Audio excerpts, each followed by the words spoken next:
Yo, yo, yo, yo, can y'all hear me? Am I coming through? Is a nigga coming through clear? Hold up.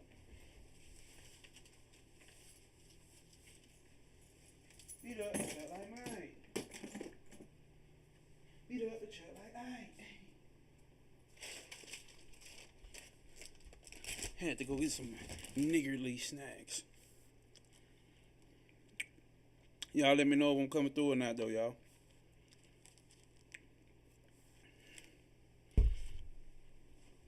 Am I coming through? Am I coming through? Let me know in the chat if I'm coming through.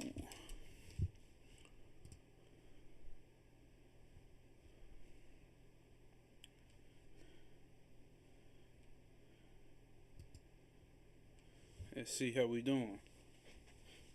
Y'all let me know, is the sounds coming through? Y'all hear the mic? Y'all hear me talking through the mic? What's happening?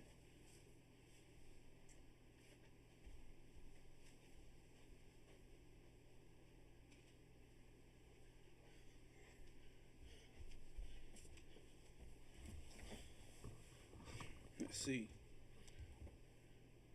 Check my own damn phone. Make sure that we live and streaming.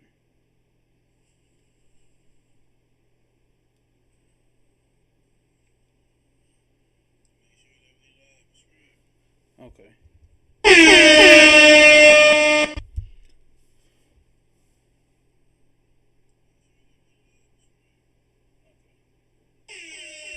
Oh, we good. Alright, we good, y'all. So, as you know, we back to stand on motherfucking principle. We back with ADVATIA Makaranda. Right? The nectar of non-duality. Hold up, y'all. There we go. The nectar of non-duality. We've been reading this for what? This be our third week right here. Very profound verses, some would say. Like I always tell y'all, I'm loving this shit because it's pushing us through on a level of. Let me see. It's pushing us through on a level of just get. That shit ain't. Oh shit! I probably be live on Instagram too. Alright, so now we live on IG, y'all. Boom. Yeah. So now we live on IG too. Make sure. Yeah. IG live. Back on over here to stream labs. So it's been pushing us through on a level of direct experience. Like I've told y'all, that's what I love about that's what I love about the non-duality of Advaita Vedanta. There obviously are different non-dual schools.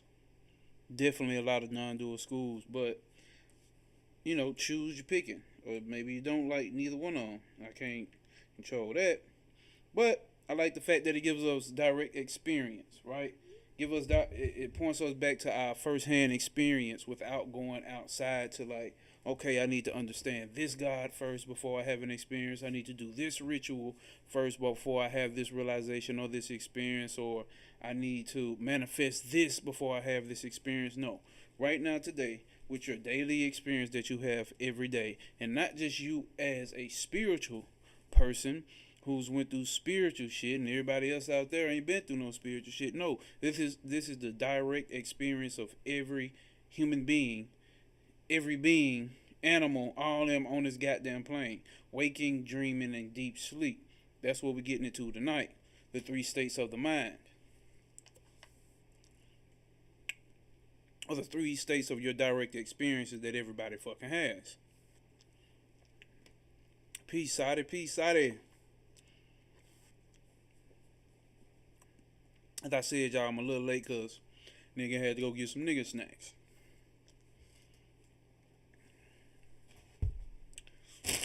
Wouldn't be nigga snacks if a nigga ain't had something hot in the back. If a nigga ain't had something hot in the back, it is. So, let's go over a little bit of what we went over last week, right? Okay, hold up. Bam. Nope, that ain't what we looking for. This is what we looking for right there. Bam. So let me know if that's showing clear on the screen, y'all.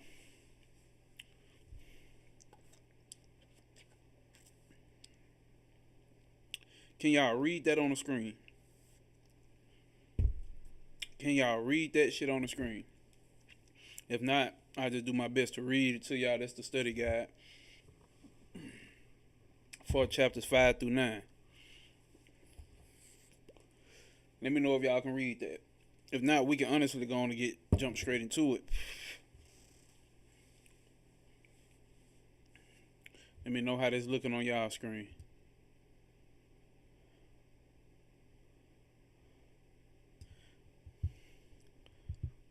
I'm just gonna skim through this anyway. We finna hop straight into the book. But you know, it's always good to do a little quick little review. You did. If you just joined, please hit that like button. I cannot see the likes now. With this new setup that I got.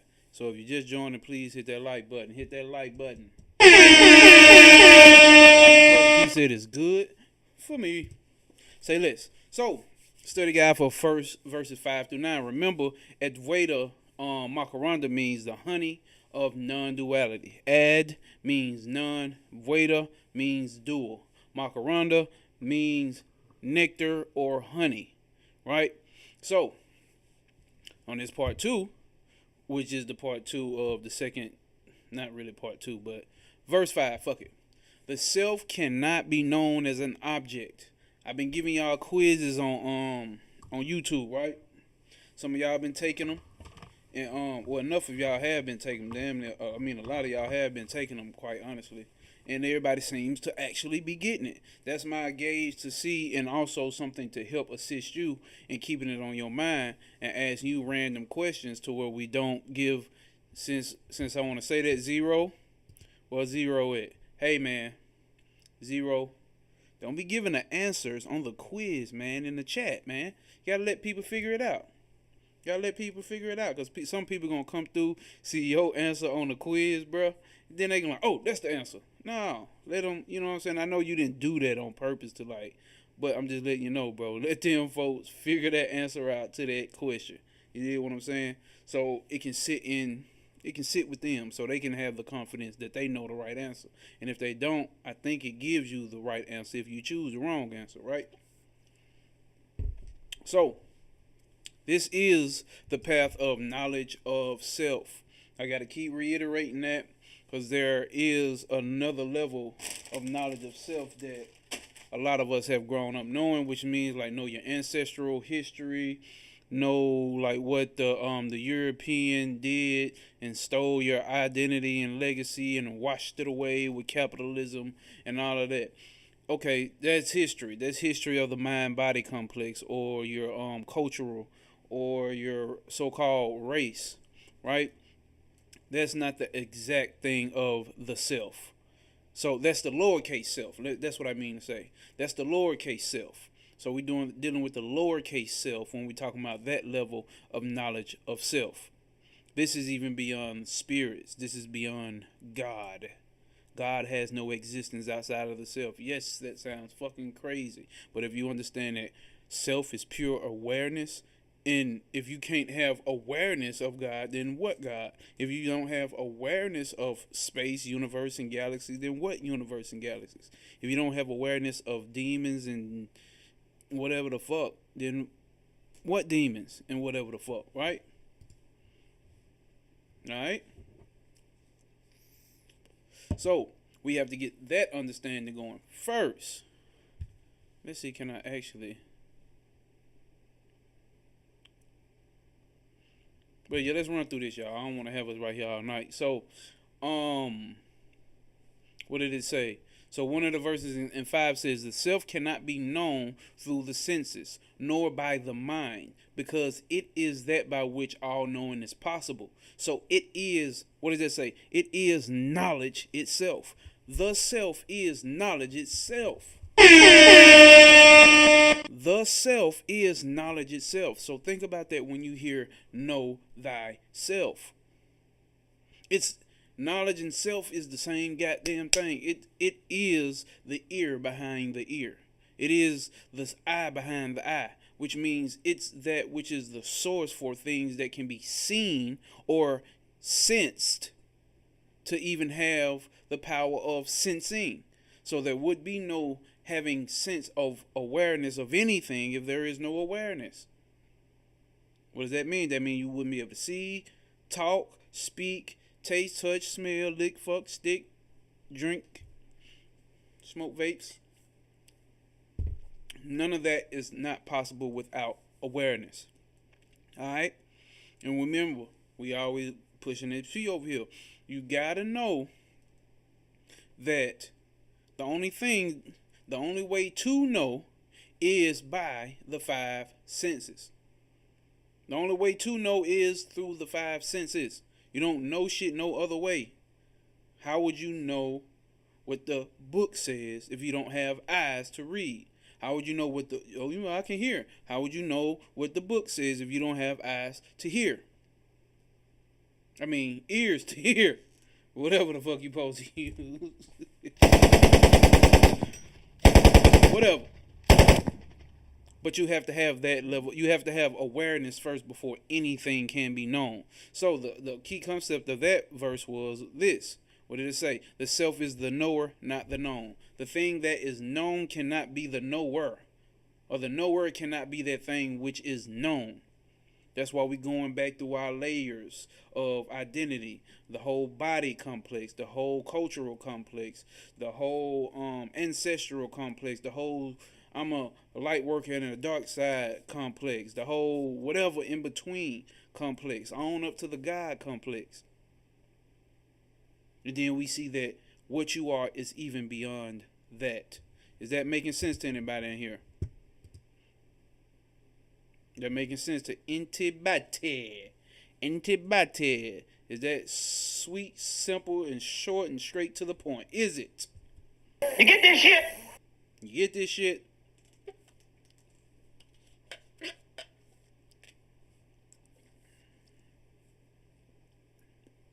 I just want to put that out there. Like, you got to know, like, this spiritual shit is not about knowing the most shit.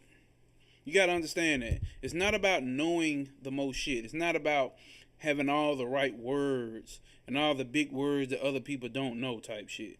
It's not about that. I just want to let y'all know that. It's not about that. Make sure we live on IG. And all the big words that other people don't know type shit. It's not about it's actually clear as fuck on IG Live. I just want to let y'all know that. It's not about that. Yeah, so as you can tell, I'm trying some new shit. Okay. So, it's not about knowing all the big words. It's not about knowing all the big words. It's not about knowing all the technical terminologies that other people don't know, man. That's what since I've started this YouTube, go back to my first videos. It's always been about, are you having realizations? It's all about self-realizations. Self-realization, self-realization, self-realization. Are you realizing your true nature? You see what I'm saying? You don't need to know deep details. You take that shit into whatever field that you want to work in. Matter of fact, if you want to know the details, that's fine. It's not that you have to. Listen to the key word, because I know people will take my words and will like, my gnosis said, No Way Pop said, you don't have to know this and this and this and that. I said, keyword, have to. Motherfucker. Like, we have to start taking leadership of our own diet. You know what I'm saying? Like, come on. Like, do what the fuck thou wilt around this motherfucker still. But you need to know for a fact that you don't have to. So if it's for somebody with like, it's all that extra shit is just like jumbling up the mind. What I have seen with me working with spirits and doing a lot of spiritual shit, it's a lot of concepts to try to catch the mind onto. And once you understand the nature of the mind, that's what it wants. A whole bunch of concepts and ideas and a whole bunch of work to put in. Because that's the nature of the mind. The mind is a doer. The mind is the one that's tricking you to thinking you, as pure awareness, is doing the doing. But remember, Arjuna, the one who knows his self or knows the self, knows that he is not the doer. Nature is the doer of all things. you have done nothing. He who knows this surely will not die.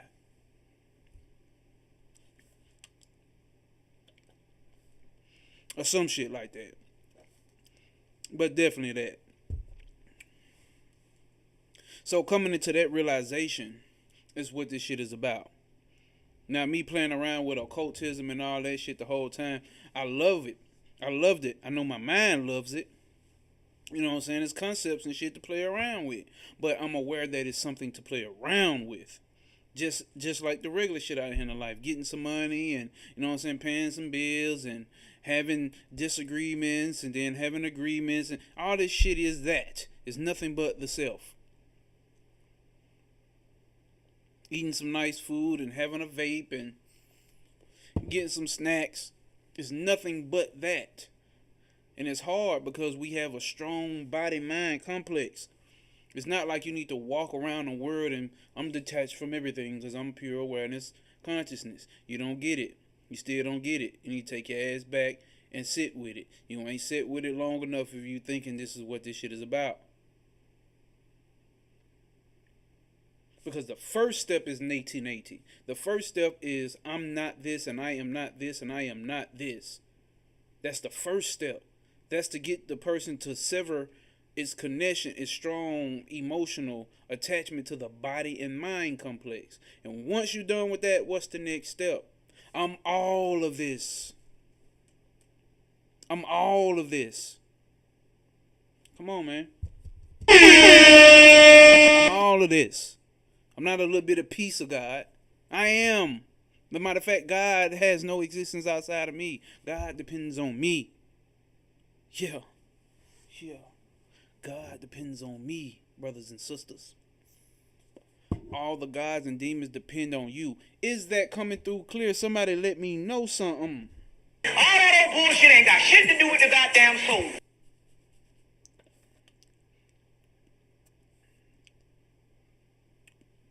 Alif, what's happening, brody? What's happening? We in here tonight, and we stand, okay, cosmic puzzle piece, just say a gem, so it's coming through. God depends on me. Remember that. God depends on you, the self. Remember, not the body-mind complex as in, I'm a black man, or I'm a this, I'm a that, I'm a that, I'm a this. No, not that. Any of that body-mind complex, individualized shit. I'm talking about you as pure self-awareness.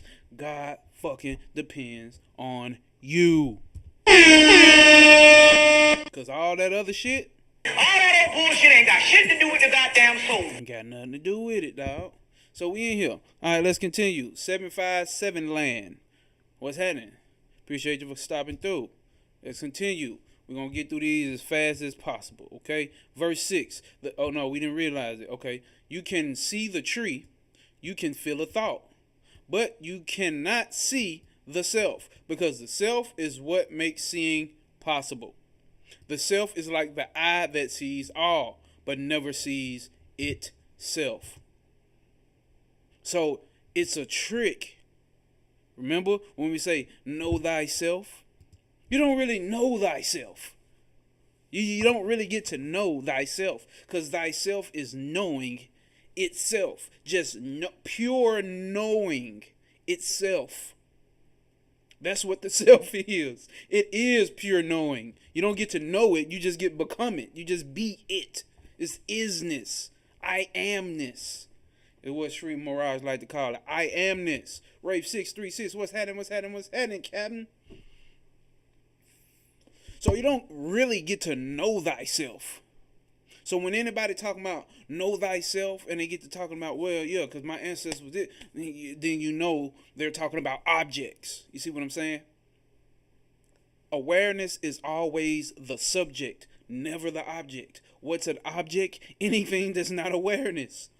So any dimension, any God, any plane of existence, any hair follicle, any piece of shit on the ground, any seahorse, fucking dolphins, fucking dragons, everything is a fucking object when it comes to the self.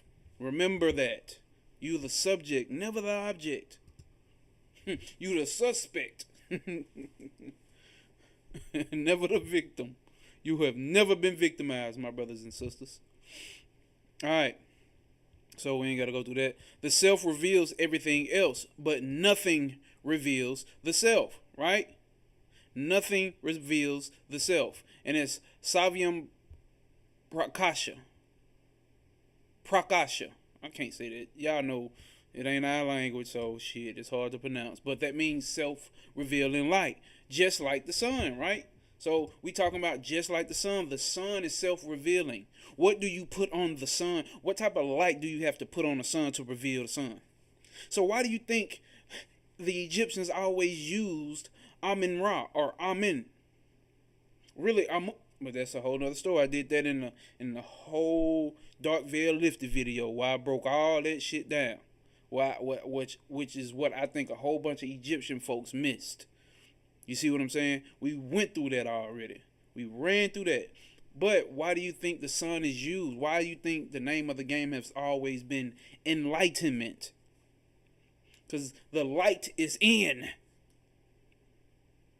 And everything exists within the light. Everything is illuminated by that light. It's not the literal sun that we keep bragging about with our fucking melanin, man. It's not the fucking literal sun. It's about enlightenment. It's always been about lightenment.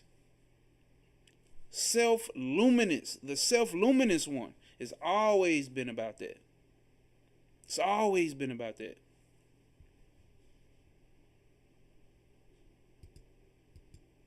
Hold up. Cause it ain't. The chat box ain't showing up over here. But it's all good. It's always been about that. Alright? Appreciate your Rave 636. Appreciate you, my dog.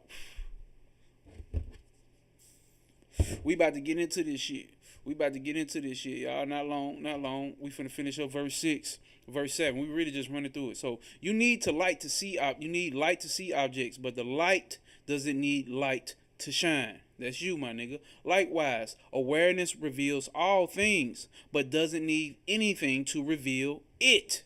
Alright? Sit with that. Awareness, verse 7 basically talked about awareness is continuous and uninterrupted. So if we're talking about awareness, which means we're talking about consciousness, there is no levels to consciousness. So there's not a superconscious, there's not a subconscious, there's not an unconscious. See, and then they capsulize consciousness. Think about this. This is how they limited it. I just thought about it. Here's the mind, right? You got the mind. Fuck it. I can draw it. Oh, y'all can't. They can see it on Instagram, but y'all can't see me on. Hold up, y'all. Let's do it like this. Hold up. Boom. So check this out.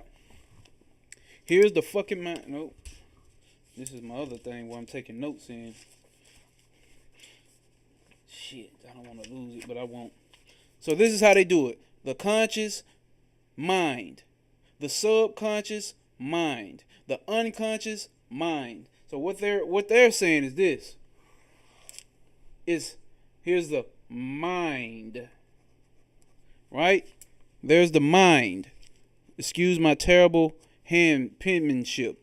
But there's the mind. Then you have the conscious mind up there. Then you have the subconscious. Then you have the subconscious mind. Then you have the unconscious mind. They've put it all inside the fucking mind. Right? So this is the fucking mind. They put it all inside of the motherfucking mind. Right? Subconscious, unconscious mind. Subconscious mind, conscious mind.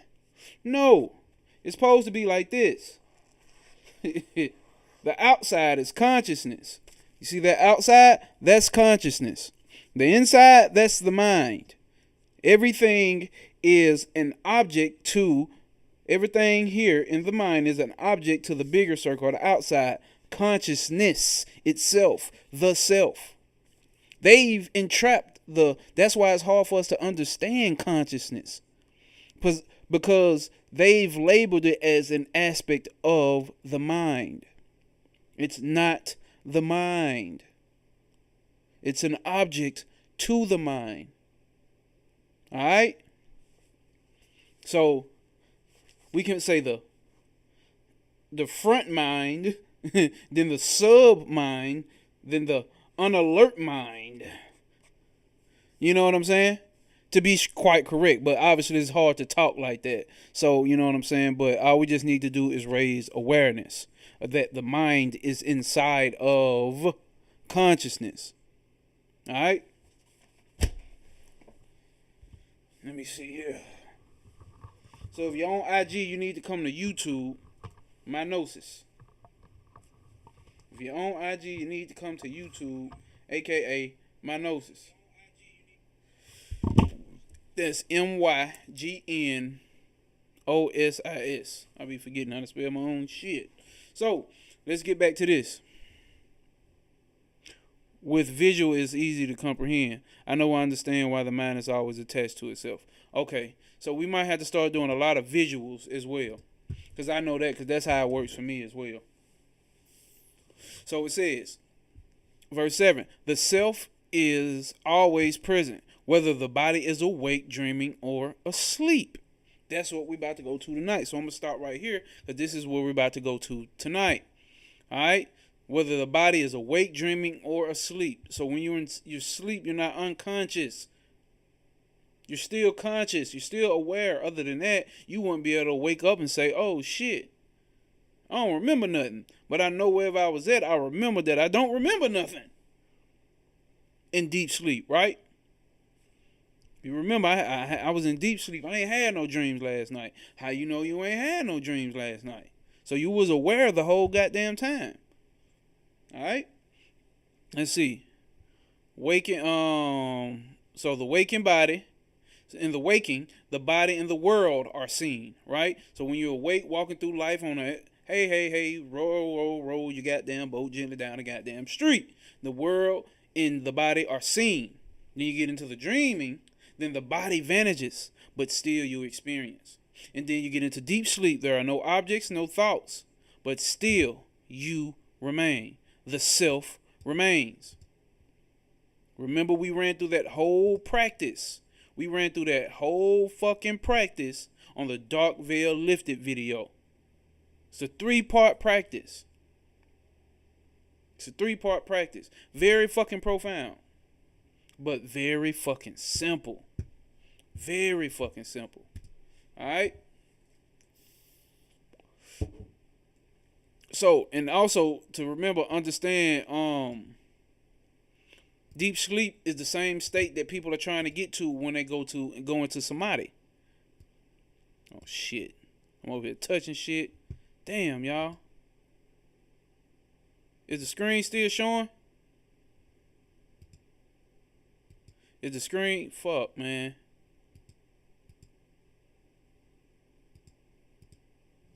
Shit. Can y'all see me? Hold up. Because it ain't showing on my fucking screen. I done touched some shit and fucked some shit up, man. Damn. Let me see. It's still good? Yeah, it's still good on y'all end. What about... Can y'all see me? Nope. Hold up. Hold up, y'all.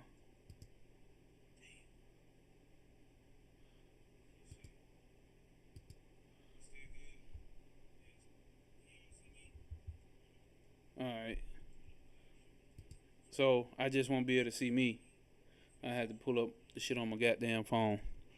Over here fucking with shit, man. I gotta learn this. I'm using Streamlabs now. I normally use StreamYards. And I kinda like Streamlabs better. But I can't put my Cosmic P and all that shit on there. Alright. So, alright, last one. We might as well finish this shit. Ain't number 2 more. So, verse 8. The self is not born and does not die. The self does not come into being, nor does it go out of existence. It is eternal, unchanging, birthless, and deathless. Alright? Alright. Verse 9. The self is not touched by action. Actions belong to the body and mind. And what did we say causes all actions? For those who hear, who know, Don Tree, peace, peace, peace, peace. For those who are here and who know, who does all the acting? We've said this a million times. Who does all the acting, or what is doing all the acting? Because it says the self is not touched by action. So actions belong to the body and mind. What is the body and mind? No, not limitless light. What is the body and mind? It's a concept, typically used under the idea of the representation of a woman.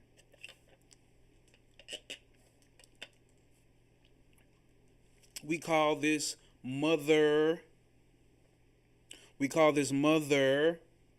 Some people use that terminology. Or it could be the divine. I'm giving hints. What is the actor? Who's the actor? The self is not the actor. Pure awareness consciousness is not the actor. Who is the actor? I need somebody to drop that in the comments. Who is the doer? What is the doer?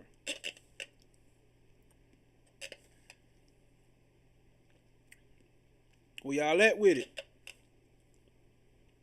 We got P pushers in here, man. Y'all know, come on now. Come on now. Come on. Y'all know this shit. Quit playing, man. Who is the doer? Nature. Done motherfucking tree. Nature is the doer. So that means your body and mind is nature. Your body and mind is the doer. That's hard for a lot of people to understand because all they know is their identification with the body and mind. So they feel like I do this and I do that. It's hard to separate the two. Right? It's hard to separate the two for some people. It's very hard to say. Prakriti, right. You want to take it to Egypt, goddamn Mayat. Fucking ISIS. Whatever Mother Earth deity or nature deity from any pantheon, that's the doer. Where they always say the divine feminine don't do nothing and the divine masculine does everything. That's a lie. If we want to talk for that spiritual mind complex, the masculine principle does nothing. Look at all of the divine masculines in the pantheon. They don't do a goddamn thing. They don't do a goddamn thing. The divine feminine is the one doing all the fucking work. So think about that when people say divine masculine, divine feminine, which I did a video on that. We got a 3-hour, 2.5-hour class on that on my YouTube channel with me, Coffee, Tarot, and She. That's our YouTube channel, Coffee, Tarot, and She. We went through all that by way of using the map of the Tree of Life, the Kabbalah. And using ancient Egyptian shit, and using ancient Indian shit, all of that shit is there. It's there. But it's hard for people to get because we attach ourselves to that type of shit. So, the mind and the body is nature, and that's the doer, not the self, which is actionless and untouched. Akrata, the non-doer. Alright? So, that's verse 9. So we can go on and shift it on back to the P, and we can get right on to business. So set my phone up, and we finna goddamn, let's see here. Right, Zero. Right. Shiva is the example of stillness. All he does is sit and fucking meditate and chill. He hung out with goons and goblins and shit. Shiva was a hood nigga. Shiva was hanging out in a motherfucking hood in the mountains with goons and goblins and the ones that people don't like. Meditating, smoking ganja.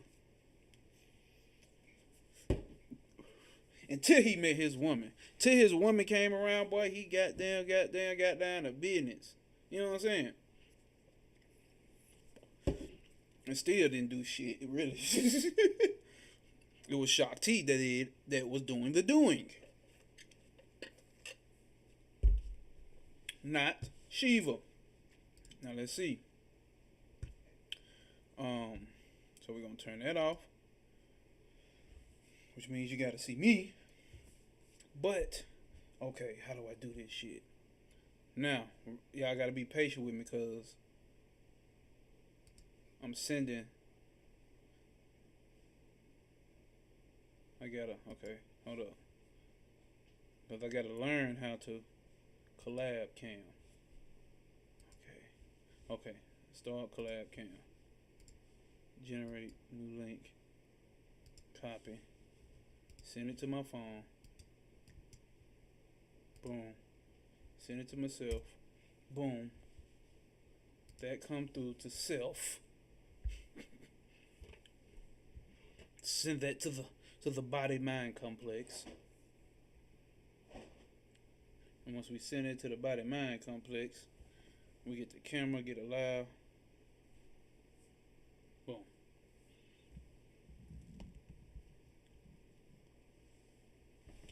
Damn, I can't fucking see this shit, bro. So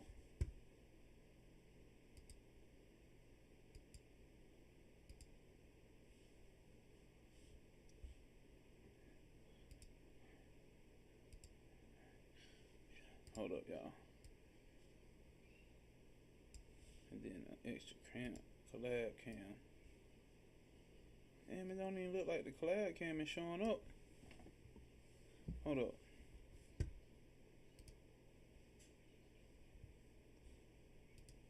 Can y'all see the cam?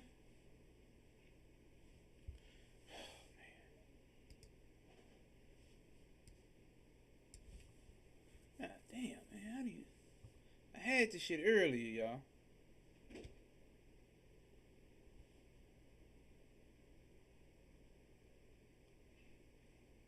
Right now, I need y'all to let me know, are y'all seeing the camera? Oh, no, because I ain't joined.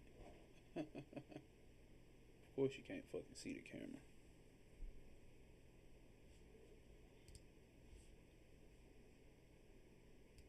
Boom. Boom. Are y'all seeing it on YouTube, though? That's my question. Hold up.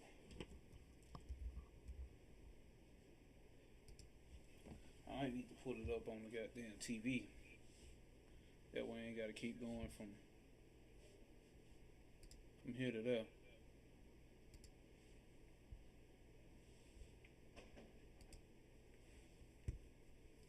Okay, so I see how it's showing on YouTube.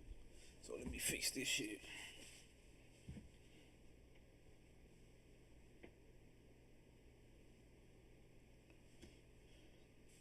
See, man.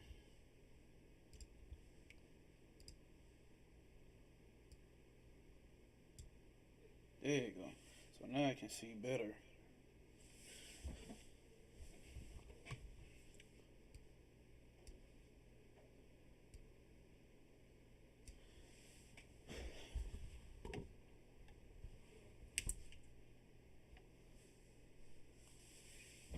Got it. Y'all can see it? Because I'm not sure how clear it's actually showing.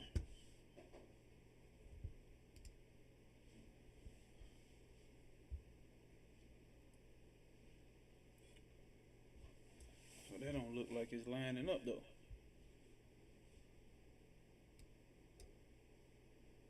Okay, that actually look good. Goddamn.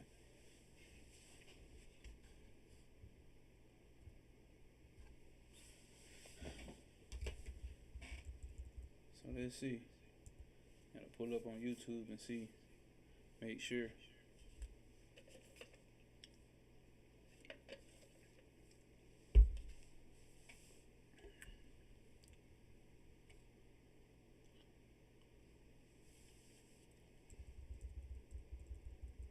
Alright, so it look like we good. Y'all confirm in the chat that we good? That y'all can see it? I need 3 confirmations. Cosmic Puzzle Piece say he can see it. Y'all let me know, can y'all see it? Anybody else, let me know that y'all can see it. And then we can continue. Other than that, I can't continue. Other than that, I cannot continue.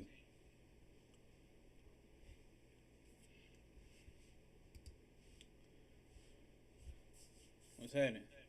Captain.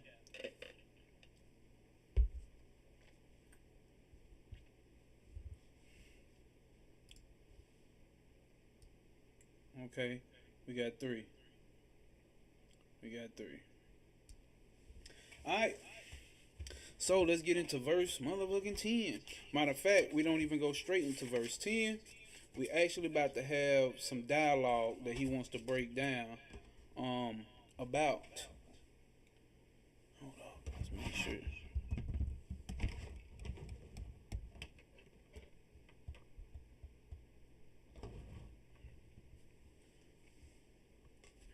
That he wants to break down about the waking, dreaming, and deep sleep.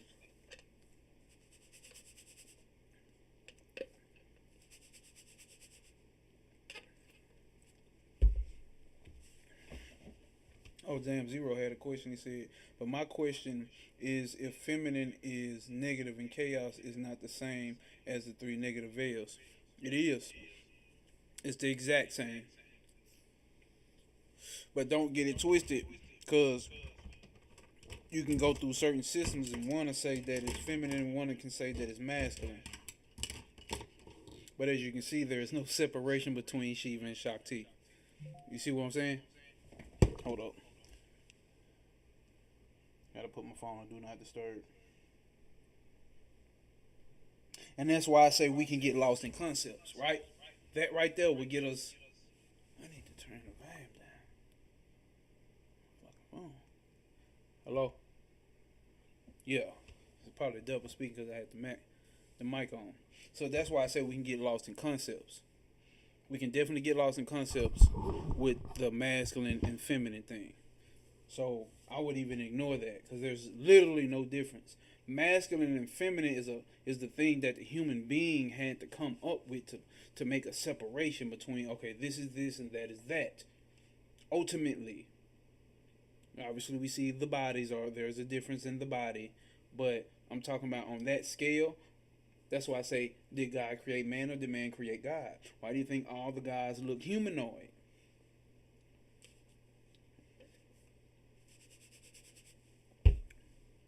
We need to come up with that so we can make it relatable, to make it a relatable concept.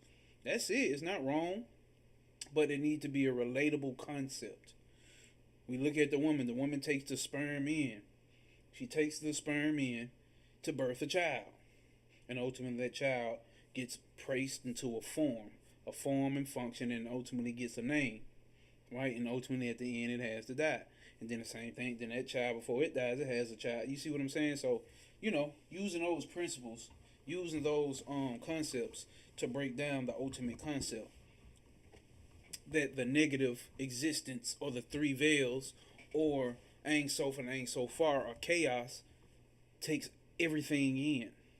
Just like the feminine. Right? Just like a woman takes everything in. And it's all consuming. Leaves nothing out. Right? That's what pure consciousness is. How we just ran through what I showed you with the mind. Everything is within it. Nothing is outside of it.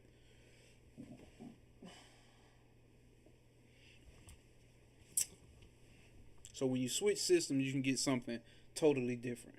Right? So let's start this off.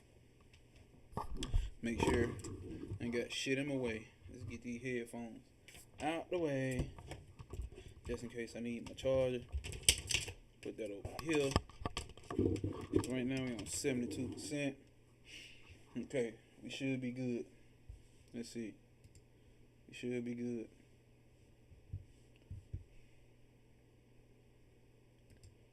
Alright. Alright.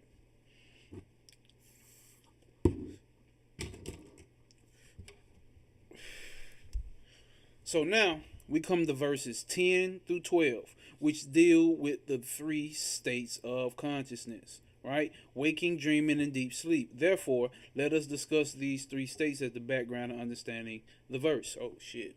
So, like, when you see it in these books, They have to talk. When you get the background on these teachers and these what's the name, you'll see them say states of consciousness. You're like, oh, I thought you said one no state. There's not. But they have to talk in the way, the normal way, which he's going to get into. They have to talk in the normal way that people understand it.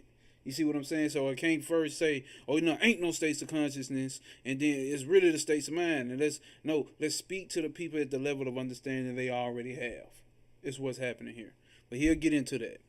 Waking and dreaming and sleep. Therefore, let us discuss the three states and backgrounding.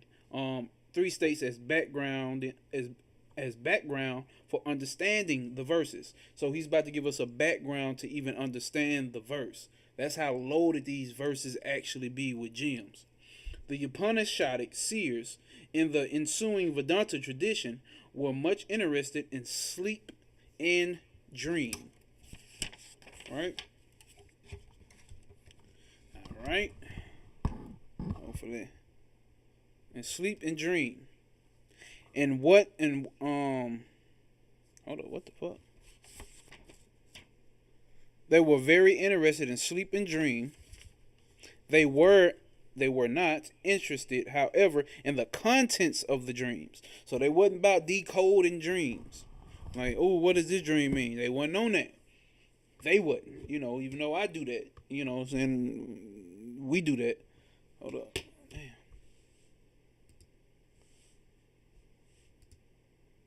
Even though we do that.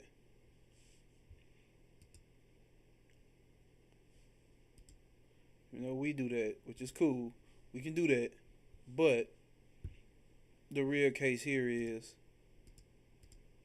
come on, man. Sorry, y'all. That wasn't their goal. So, however, they wasn't interested in the contents of the dream and dream symbolism, as many other traditions of the world were, but in the fact that we do sleep and dream. See what I'm saying? That's why I'm talking about. So you can see it right there inside of their tradition, right? They're about getting the principle. Fuck what all that other shit is doing. Fuck about what's going on in the dream, motherfucker. Let's talk about the fucking the dream itself. What the fuck is a dream itself? Why do we dream itself? You see what I'm saying? Let's get down to the principle of the shit.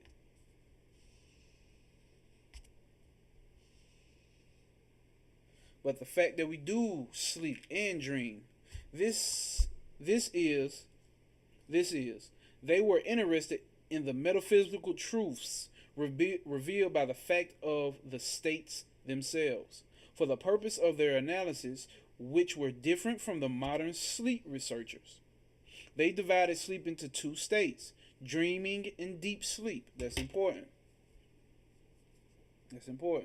They divided sleep into two states, dreaming and deep sleep, which is dreamless sleep, right? Referred to as deep sleep in the English text on Vedanta. That gives us three states for an ordinary person: waking, dream, and deep sleep. Parentheses. They weren't interested in endless subdivisions of these states and the intermediate states, because again, they were interested in the larger metaphysical issues presented by the very fact that we have these different states. So they weren't interested in the conscious mind, the subconscious mind, and the unconscious mind, and the superconscious mind. They weren't interested in that. This is what I mean when I say, like, these folks got on business about the principle. What's the principle? Damn. Okay, yeah, that happens and that happens and that happens. But what's the whole basis of that happening? You know what I'm saying? Like, fuck what all the, you know what I'm saying? All the in-between shit, the cool shit that keeps us busy and astonished and like, oh my God, that's so dope. That experience was so, okay, cool. But what is the very substratum? What is the very source of us being able to have this? And why does everything that can breathe, walk, make sounds and noises and have eyes and ears have the same fucking experience? They was like, let's get down to the motherfucking principle. let's get down to the principle. Hold up, y'all. Get to the chat box. See, the chat box supposed to be over here, so it can actually be seen on the screen. And up there, boom. So people can actually see the chat box once they rerun the video. Rave36 say that's the real question, right? That was down about, let's get to the real question. Hold on.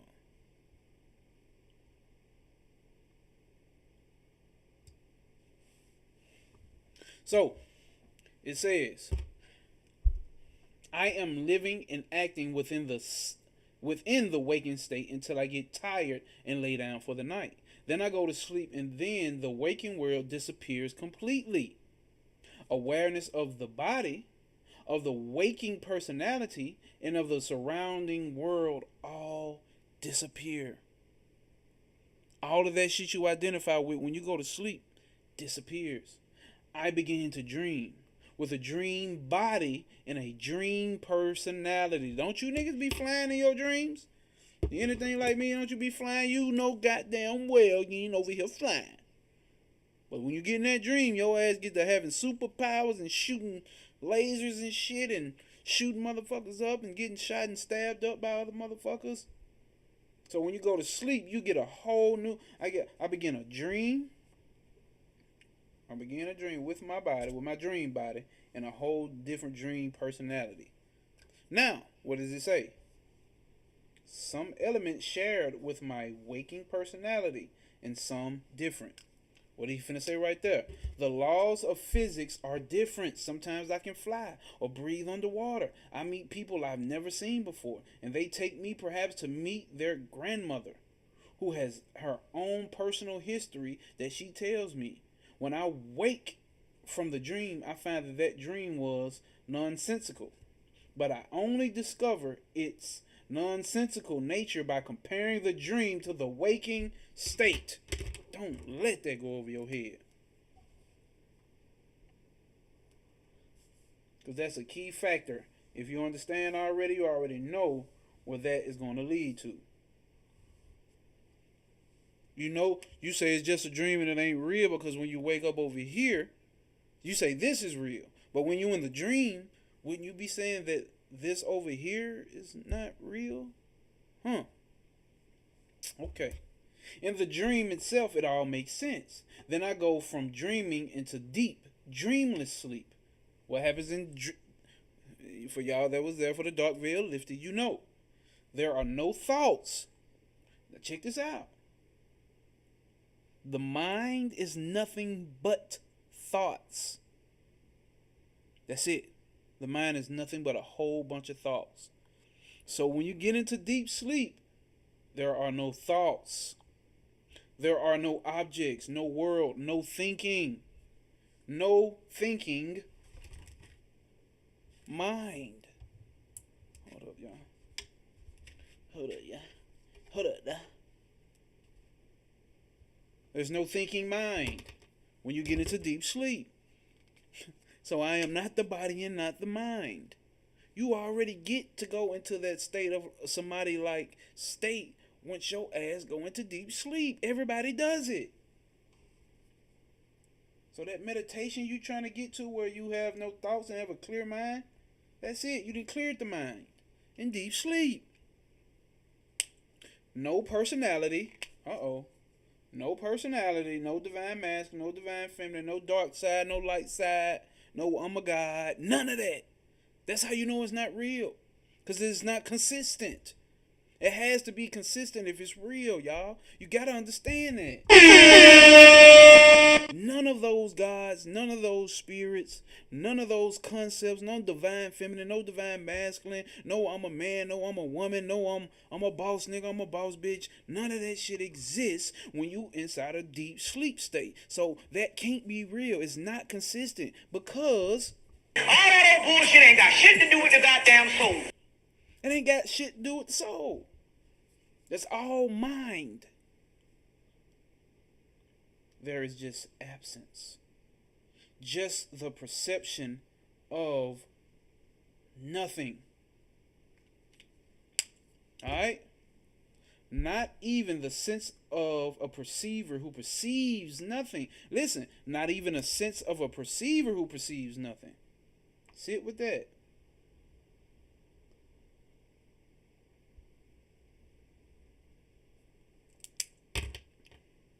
Then my alarm goes off and I find myself back in the waking state, lying in my bed, wishing there were more time to sleep, wishing there were time to sleep longer. There I am, my body, my waking mind, my waking personality, my personal history, the ego in the world in which I live. All of that comes back when the mind is online. Think about that. All of that shit that you so personally attached to comes back when the mind. I don't like that, y'all. I ain't gonna lie to you. All of that comes back when the mind comes back online. So what does that tell you about it? Those are contents of the mind. They don't exist outside of the mind. They don't exist outside of consciousness. Obviously, we know that, right? But they don't exist outside of the mind. These are contents of the mind. Hold up, y'all.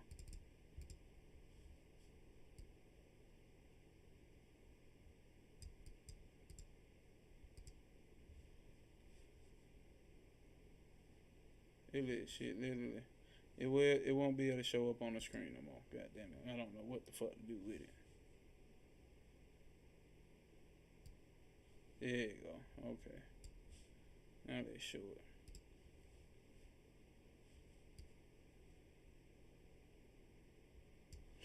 So those are contents. Okay, let me read some chats. Let me read the chat.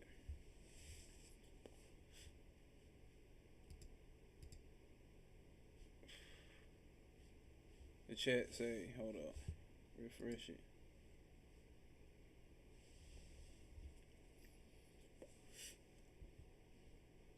I don't even know if it's showing on the screen no more, but let me read it. So,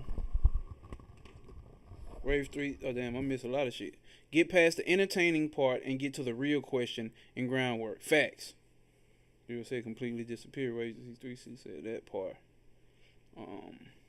And it's so true. Sometimes I take a nap, and when I wake up, I feel like when you start a map in a game, it can show how reality is changing in the hologram. It's crazy, but it's just like a blink of an eye. Blink of an eye. And it all comes online. That's the way existence happens. That's the same shit that I'm seeing, and that makes sense to me. So just like that, that's how the world is created. There is no world. There is no other people but you. It all spontaneously comes on. Just like the Big Bang. Boom. It's all there. Was the Big Bang right? God damn it, hey.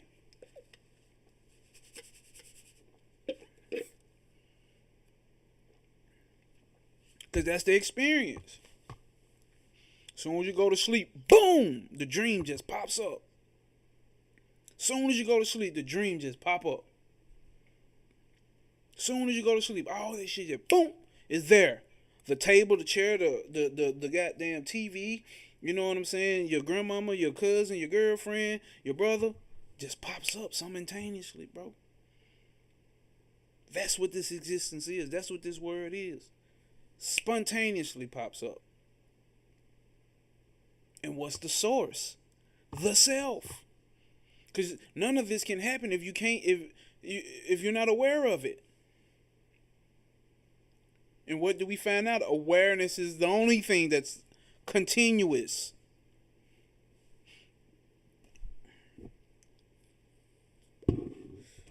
Awareness is the only thing that's continuous. All right, so let's go. Right? Let go. I go, Lulu Jan. I go, na. That boy Metro, know he did something with that new album. Boy, it took me back to 2010. Metro booming. Metro, don't trust you, I'ma shoot you. That's why I said you are the creator and the destroyer. That's it. You are the creator and the destroyer.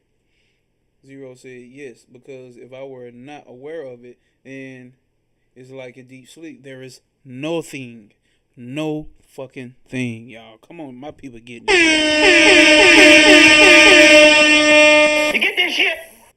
Hey, are you getting this shit?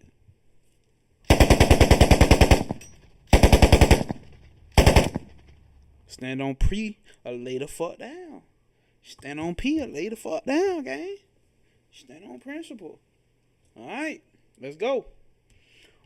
What do I learn from that? Let's see.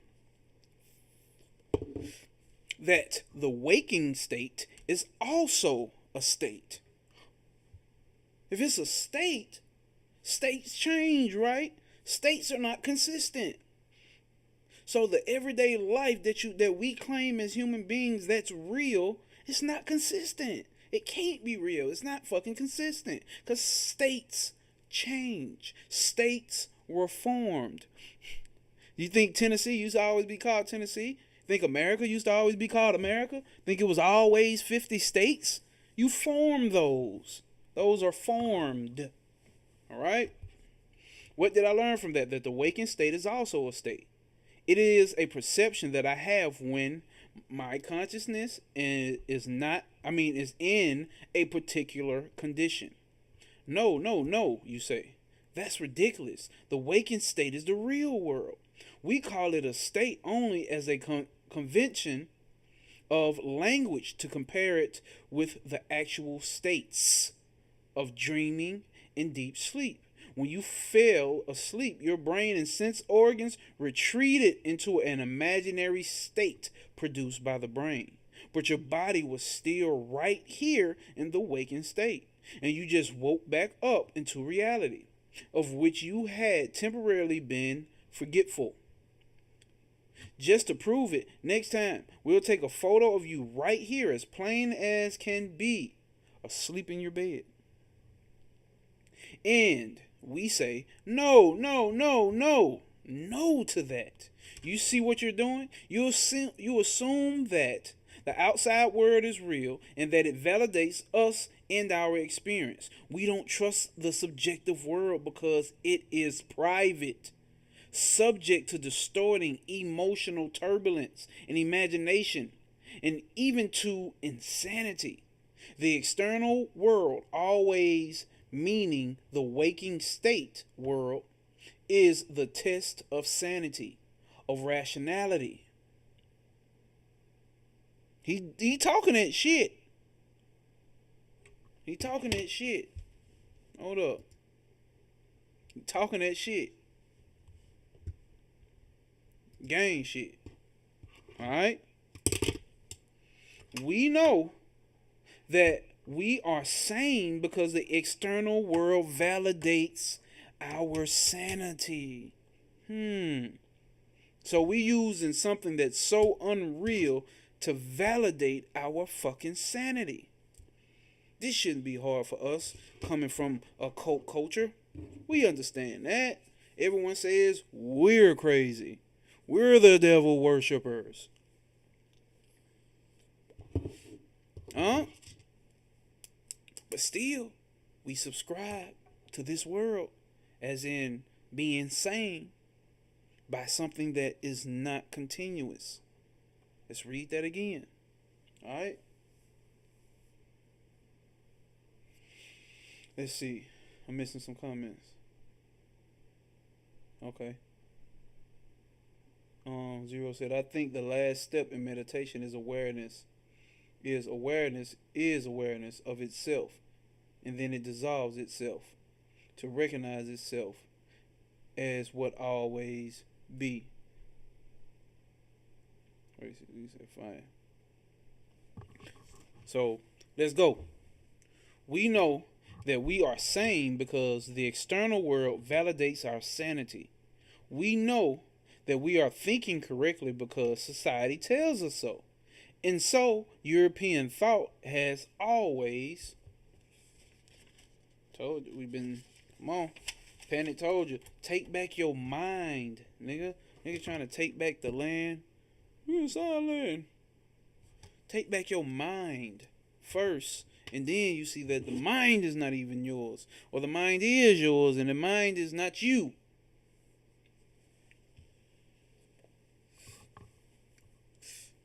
Facts. Rafe. Facts. And we get discouraged and no. Let's read what the fuck the last thing he said.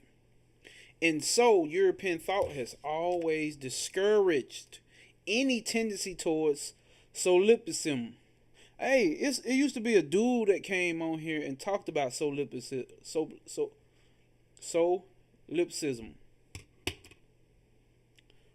Taking the subjective internal viewpoint to be the reality as opposed to the objective world. And because of that, we have been trained to ignore our own direct experience. We need to run that back and read that back again. Okay? Because that's where our mind is fucked up at. We have taken on the European thought, right? We have taken on the European thought and told us that we need to think in a certain manner. Not just mannerisms, but not what to think, but how to think. We have been taught from a European standpoint of how to think. And that has discouraged any tendencies towards solipsism. Taking the subjective internal viewpoint to be the reality as opposed to the objective world. And because of that, we have been trained to ignore our own direct fucking experience. That's why it's hard to notice that you are pure consciousness, that you are the self, because you've been taught to think mind over matter when mind itself is fucking matter. Come on. God does not act like a fucking human. Stop thinking like a fucking human. Come on. That's why it's hard to realize this shit. Because we're using the mind.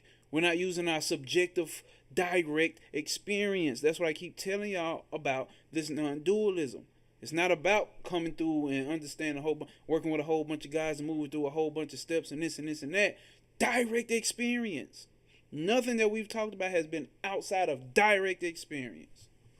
That everyone is having. Your baby is having right now. Your dog that's shitting and rubbing his ass across your carpet right now has those experiences.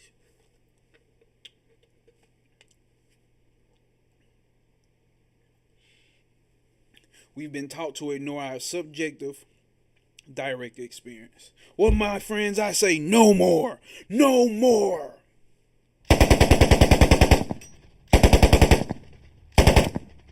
Stand on principle and lay the fuck down, shawty. Let's get to the next one. As we saw in verse 2, however, I am always I shine. Where my boy Don Tree at? Ever shining. Huh? I am always I shine. I exist and I am self-aware. Hence, I know that I exist.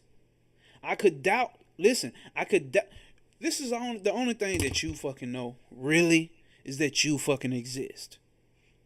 You don't know shit else about the world.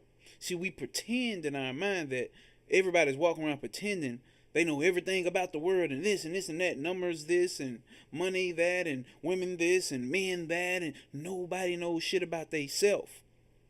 And I'm talking about the lowercase self. They mind body complex. People don't even know that. So you know they not recognizing this self. But they know. But here's the thing. You already know you are that. You just don't pay no attention. You know what I'm saying? You're just not paying it no attention. Because this is your direct experience. It's so subtle. It's so common. It's so just like everyday-ish, every exact second that you ignore it. And you try to find other things. So who's that one that's trying to find other things to place his identity in? The ego. The mind, my brothers and sisters. I am always I shine. I exist and I am self-aware. Hence, I know that I exist. I can doubt the external world. I can doubt the world of the mind, but I cannot doubt myself. That is the only solid ground to stand on. That's the only P to stand on, the self. That's the only P to stand on. Come on, man. That is the only solid ground to stand on. Everything else is a derivative. But the subjective standpoint of the Vedatian isn't a retreat into emotional turbulence and subjective imagination, or worse, insanity. It is taking one stand on the pure light of experience itself. Let's highlight that.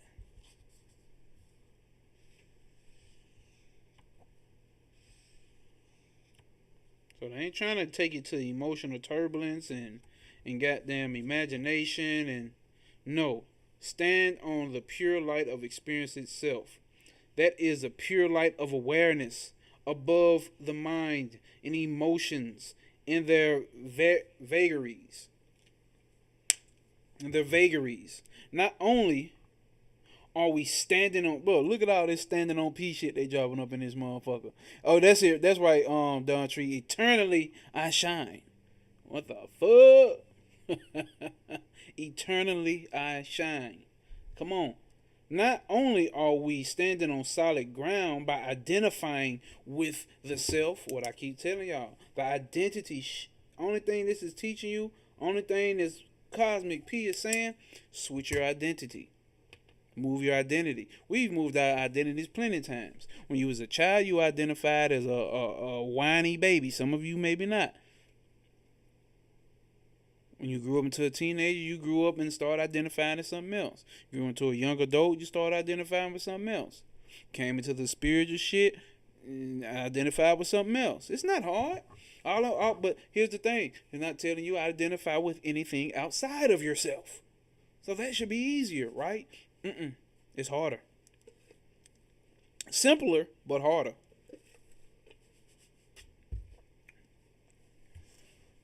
Hold on, let me read some comments.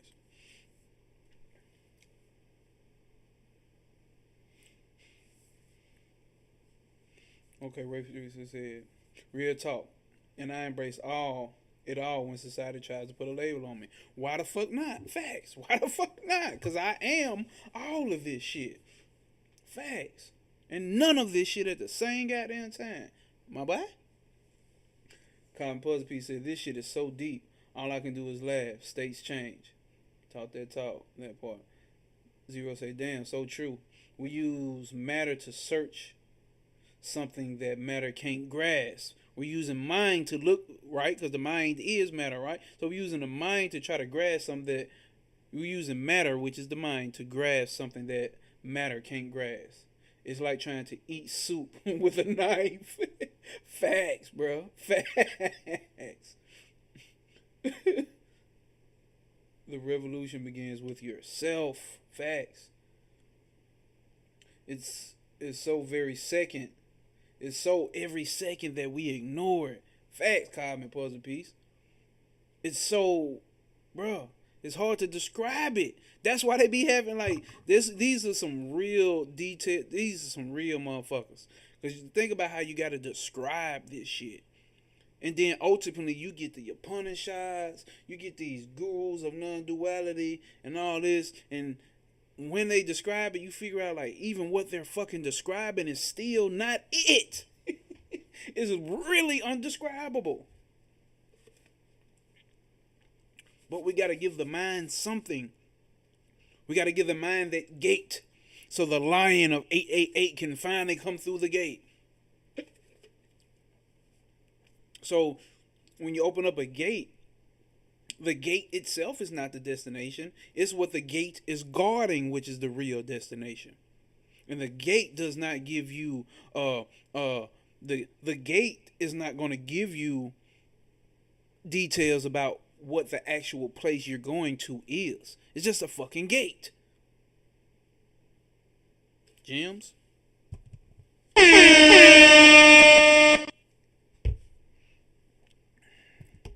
You got 72 motherfuckers in your head. It's so fucking funny, bro. Like Cosmic Puzzle people been saying, bro. It's like, I swear to God, this is why these what's the names? Some of them just be laughing. If y'all have not looked them up yet, look up Poppy G. PAPI space JI. All he do is fucking laugh, bro.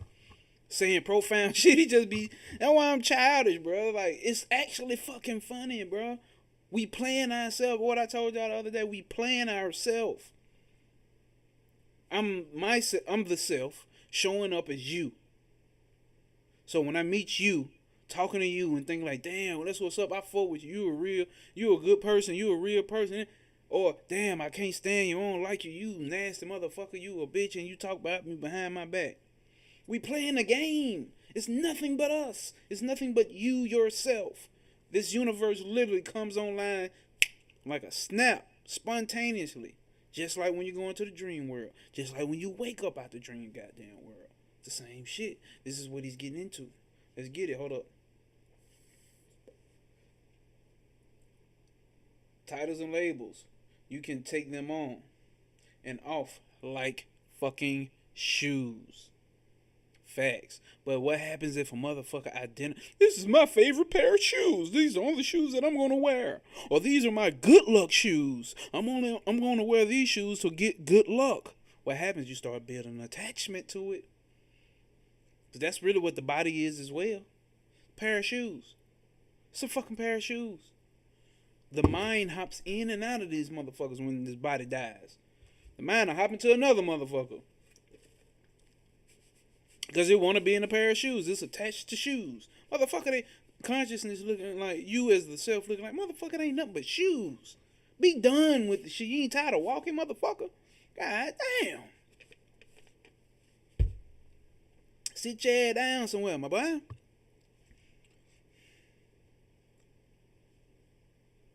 I'm all of it and nothing at the same time. Stand on principle on everything. My God. That's it, man. Let's go, y'all. Let's go. We ain't even got into verse 10.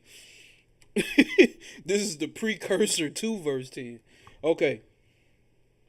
Not only are we standing on solid ground by identifying with the self, but standing there alone can we see the world of experience from a true perspective. And that's what they talking about, viveka. Like Swami Viveka or Viveka means discerning. The one who's going to knowledge of self, he's discerning real from fake.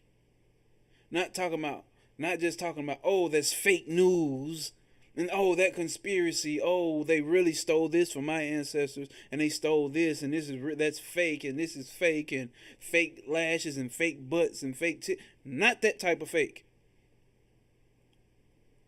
We're talking about this whole reality being fake. And the only thing being real is the self. Think about that. Before Copernicus made his discovery of the heliocentric universe, the Mediterranean world used the astronomy of Ptolemy. Y'all know. Which placed the earth at the center of the universe, around which circled the heavens. The course of day and night was caused by the sun circling the earth. It was possible to view the heavens that way, and even calculate the movements of the planets and important stars. But the calculations were terribly complicated. When Copernicus stated that the sun was the center of the solar system, not the earth, and that the earth and other planets revolved around the sun in elliptical orbits, suddenly the heavens made much more sense. The calculations of the heavenly movements became straightforward and simple.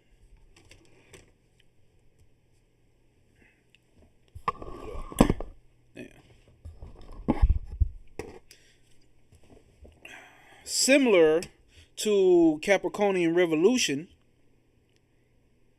similar to the Capricornian, however the fuck you say his name, I've been fucking it up all night. Revolution is the Vedanta revolution. The universe does not affirm us. Rather, the universe exists within us.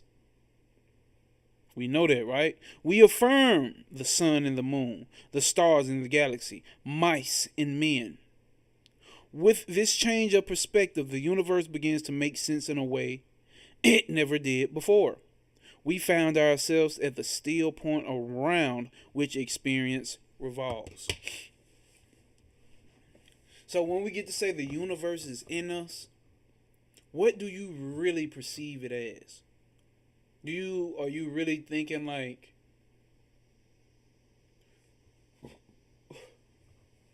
it's in your body? Yeah, they found, you know what I'm saying, correlation with Saturn or so and so with the heart and this and this and this and that. That can be profound. But even a level beyond that, what would we say? Oh no, it's in the mind. What do we mean by that though?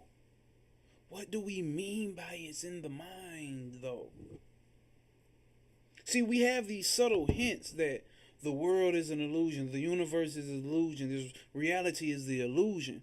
Then we say the universe exists inside of my mind. So what's the real fucking illusion here? Your mind is the real fucking illusion. Your mind is the fucking illusion. Your mind is the matrix. Your mind is the doer. Your mind is Prakriti. Your mind. Not what the government lied and made up. That's all in your mind. I believe the government can come out and say, nope, we were wrong about everything. We lied about everything. It's pure unconditional consciousness awareness. People, you know what people gonna say? That's a fucking lie. That's a lie. That's fake news. You telling me I'm not real? They can say it now because the masses then got dumbed down. Nobody's gonna fucking believe that shit. Coming back to the 3 states of consciousness, right? When I take my stand in consciousness, I see that I oscillate between the 3 main states of it. Consciousness, among which is the waking state, just another state of consciousness. And because it is a state dependent upon a certain condition of mind, it is not inherently real. It is not inherently real. Now, you may meet me halfway into an argument out of kindness and say that, no, it is obviously real, but I'm just not tuned into it when sleeping. I'm just not tuned into it when sleeping. Like a radio signal, it is there even if I'm not tuned in. Well, that's a good argument and difficult to argue against from a purely intellectual standpoint. It's hard to argue with that from a purely intellectual standpoint. This is why I say super intellectual people don't get too far with spirituality or knowledge of self. Let's say that. Let's highlight that. That's a good argument. And difficult to argue against from a purely intellectual standpoint. But experimentally, we begin to see that the waking state comes and goes, as do the dream and the deep sleep states. That's obvious. The waking state goes away, just like the deep sleep state. If the waking state was real, why it don't stay? You don't go to sleep, you fuck around and so-called go insane, fuck around and die. You gotta go to sleep. But it's real though, right? Okay. It says, but experimentally we began to see that the changing state comes and goes, as do the dream and the deep sleep states. Only consciousness itself is permanent and unchanging. Yes, the waking state seems to have a permanence, temporal stability. Have a permanence, basically temporal stability. Stability in time. Check this out. Stability in time. So that if I wake up and the clock tells me that I was asleep for 5 hours, the changes that have taken place in the waking world since I fell asleep correspond to a 5-hour lapse. Okay. And that is the main reason that the waking state has a greater sense of reality. That's it.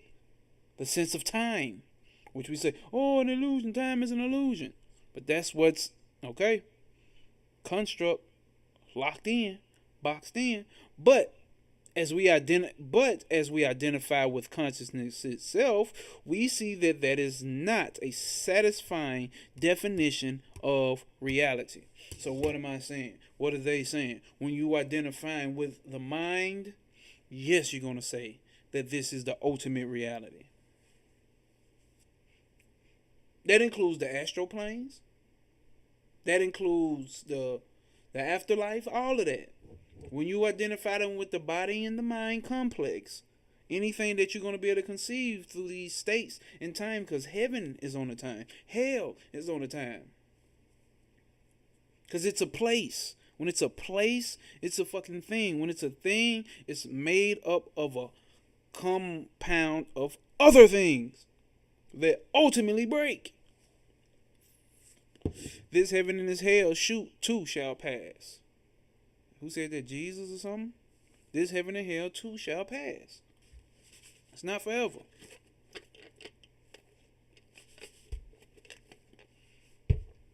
So, when you switch on to pure consciousness, that's not good enough for you.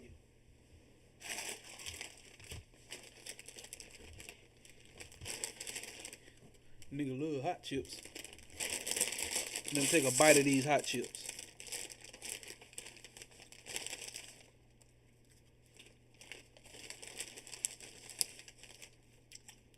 Or do I love hot chips? Hot chips ain't real. It's a fucking illusion.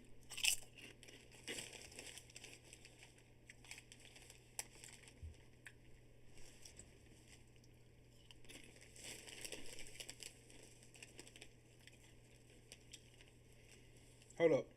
Am I missing something? Cosmic Puzzle Piece says,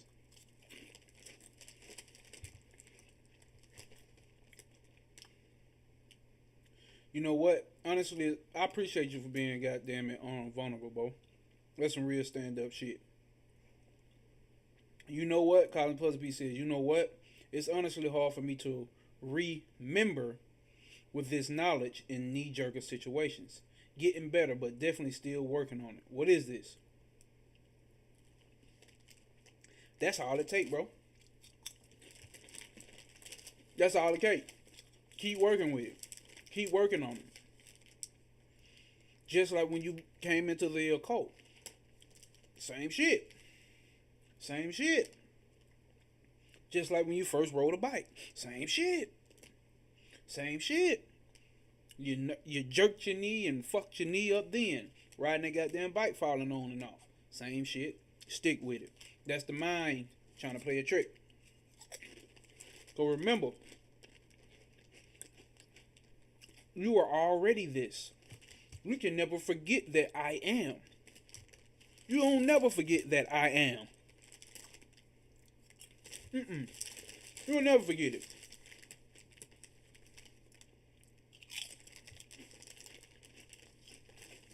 That's the beauty of the non-dual shit here. It's not, and I'm not speaking directly to you, Cosplay, just in general.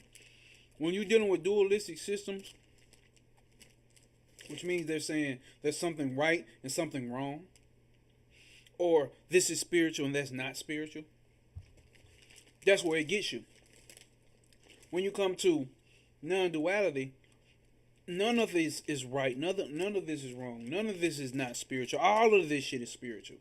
So even you putting yourself, listen to me, even you putting the self, the lowercase self, the mind, body, ego complex, under the illusion that you can't, at certain times in certain knee-jerk situations, you can't remember this knowledge. That's a lie. That's the illusion there, brother. Because you are this. That's the illusion. You are this. Remember that.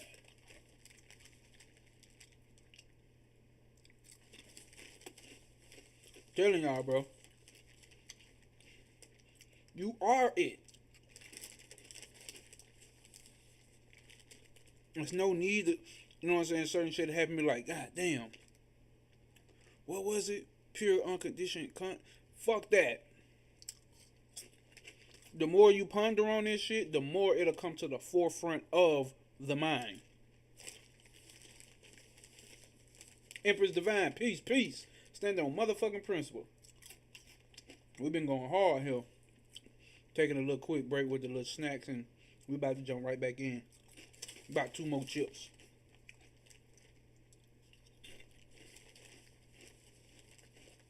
For real though, Cosmic Puzzle Piece. You are that, man. Stick with it. Stick with it, bro. I be hearing the shit you be saying. You got this shit, so that's just the mind trying to trick you. Like, no, no, no. No, no, no. Not that, not that. We don't know enough. It's a goddamn lie. Because you are knowing itself. Hey, Rafe. Come on, bro. He said 2 chips turned into 4. Probably turned into 6 fucking with me. You know how niggas is with their hot chips.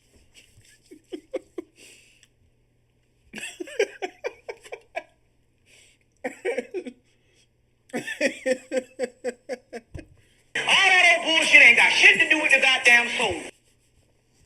Quit counting my chips, bro.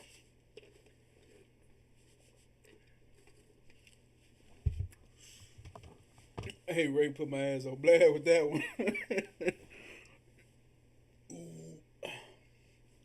Alright, y'all. Come on. So, we're going to read that again.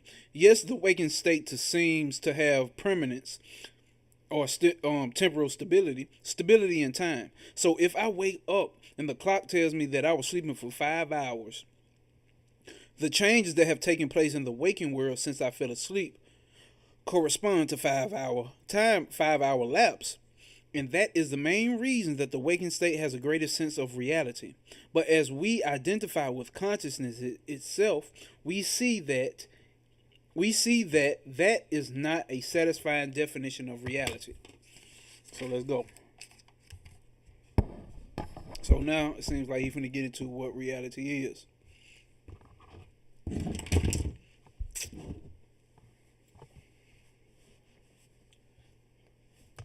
Nah, facts, Rafe.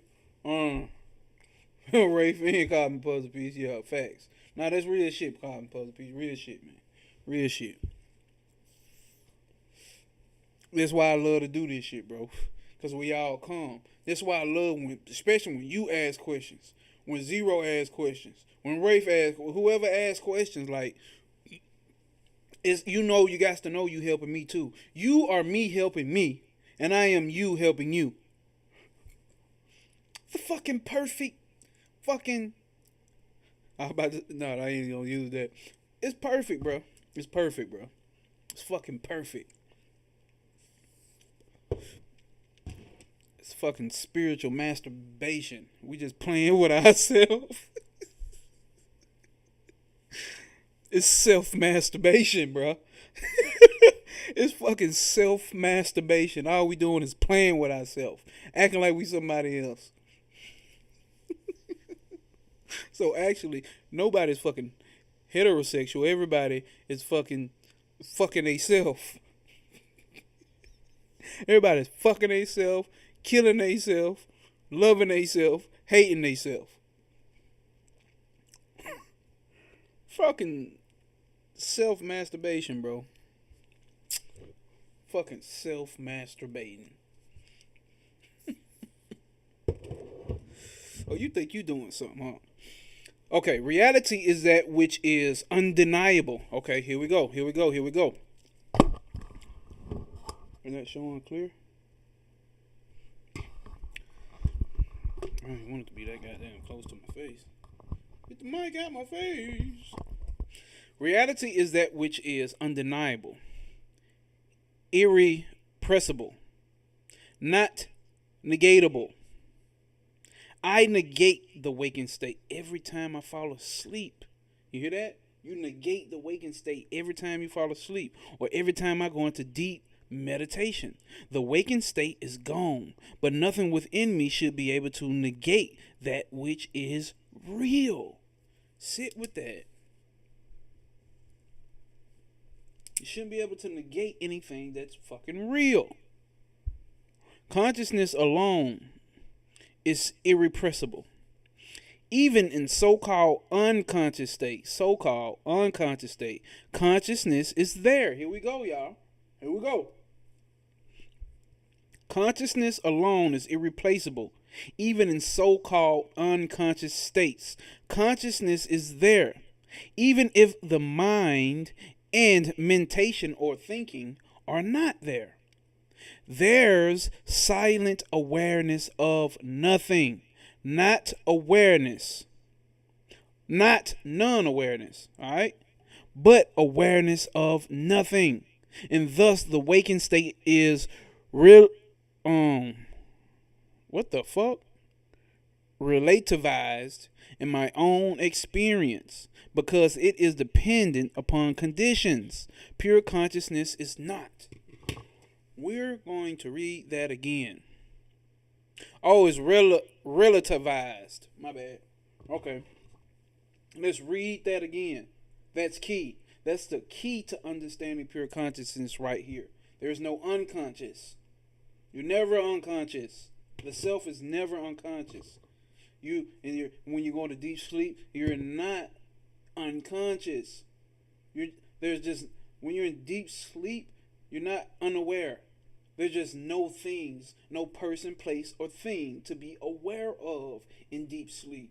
Only thing that is there is pure awareness, shining on that emptiness of space. That's how you're aware that there was no contents in your sleep, in your dream. So if there are no contents running around when you sleep, you're not dreaming. Let's read that again. Consciousness alone is irrepressible.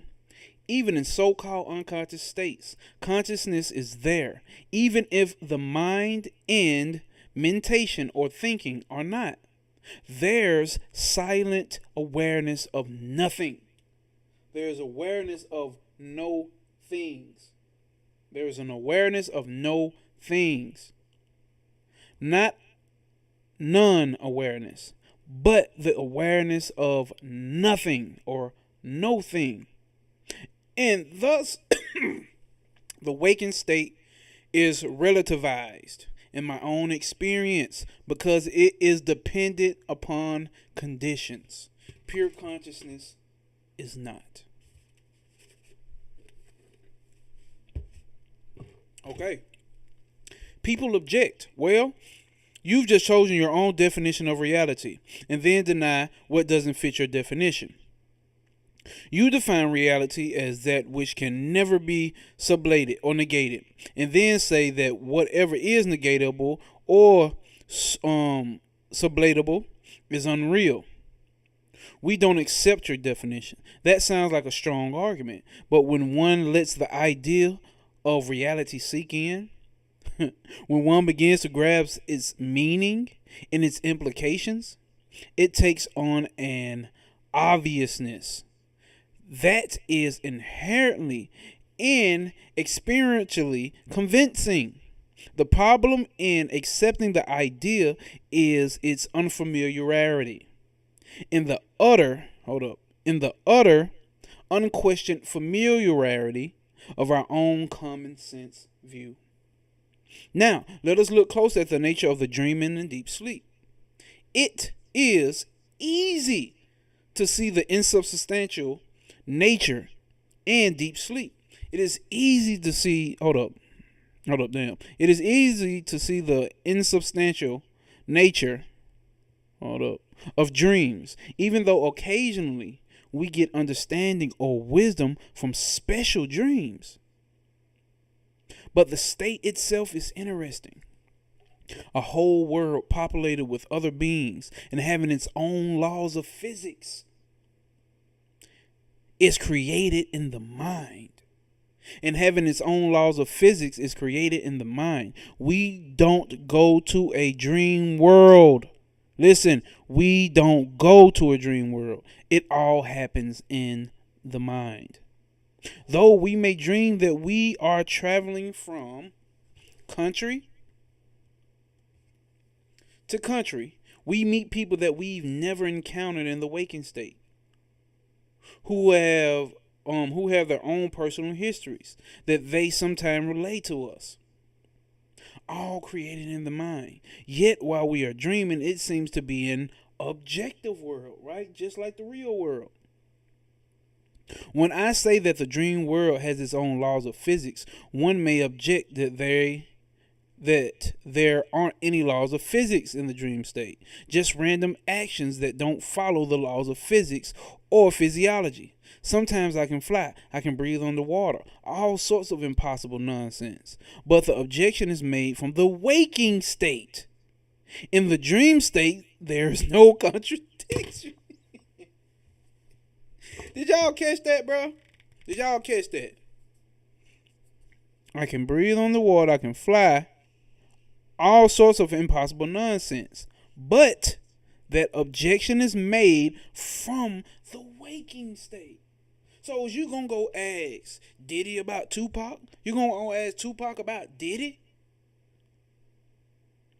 You gonna go ask Turk about BG? Or you gonna go ask BG about Wayne? BG about Turk? You gonna ask Joe Biden about Donald Trump? Or you gonna ask Donald Trump about Joe Biden? Of course, you're gonna get what you get from that person. You're making it from that perspective, from that state of view. The fuck? You did. Hold up, my chat froze. Where y'all at? Y'all gone? Y'all here? Where y'all at, man?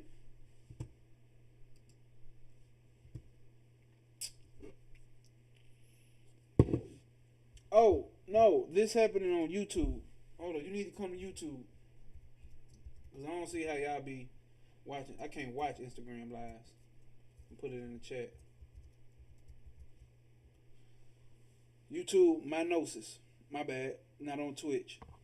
I do use the platform that a lot of people on Twitch use, though. That's why I look like some twitchy shit. I don't even know if spiritual people even be on Twitch. Maybe I should get a Twitch. Somebody let me know.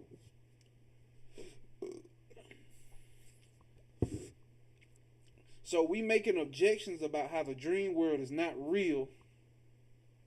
We making the dream world, we making objections about how the dream world is not real from this perspective over here. So what you think the perspective would be in a dream world? That other world is not fucking real. Don't that just makes sense to me? That shit just makes sense to me. Cotton Puppy said my people. Okay. Everybody in here. Sir Impeccable, you are nigga late, but nigga is never late. Nigga is always on time. Remember that, my nigga. Nigga never late. Nigga always on time.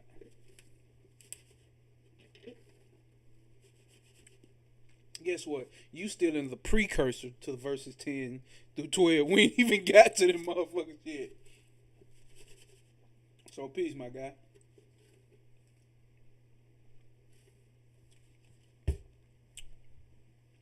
Oh, shit. All right. So, here we go. In the dream state, I have a dream body. And there is this bubble of experience. A bubble of perceptual world that extends out from my dream body, but includes it. Just as in the waking state, there is a bubble of experience that includes my body. Something no one ever notices, but is a fact of experience from the time we were born. We don't notice it because we assume this bubble of experience is like the bubble of light produced by a flashlight. There's this vast world, and my senses just illuminate this small part of it. Oh, how lowly do we place ourselves. You should be ashamed of your lowercase self. If we look at our direct experience, however, we see that there is a waking state body. In my world of perception, at any given moment in waking consciousness is a bubble of experience, including it. Let's read that again. If we look at our direct experience, however, we see that there is a waking state body. There's a body designated for the waking state, right? In my world of perception, at any given moment in waking consciousness, listen, my world of perception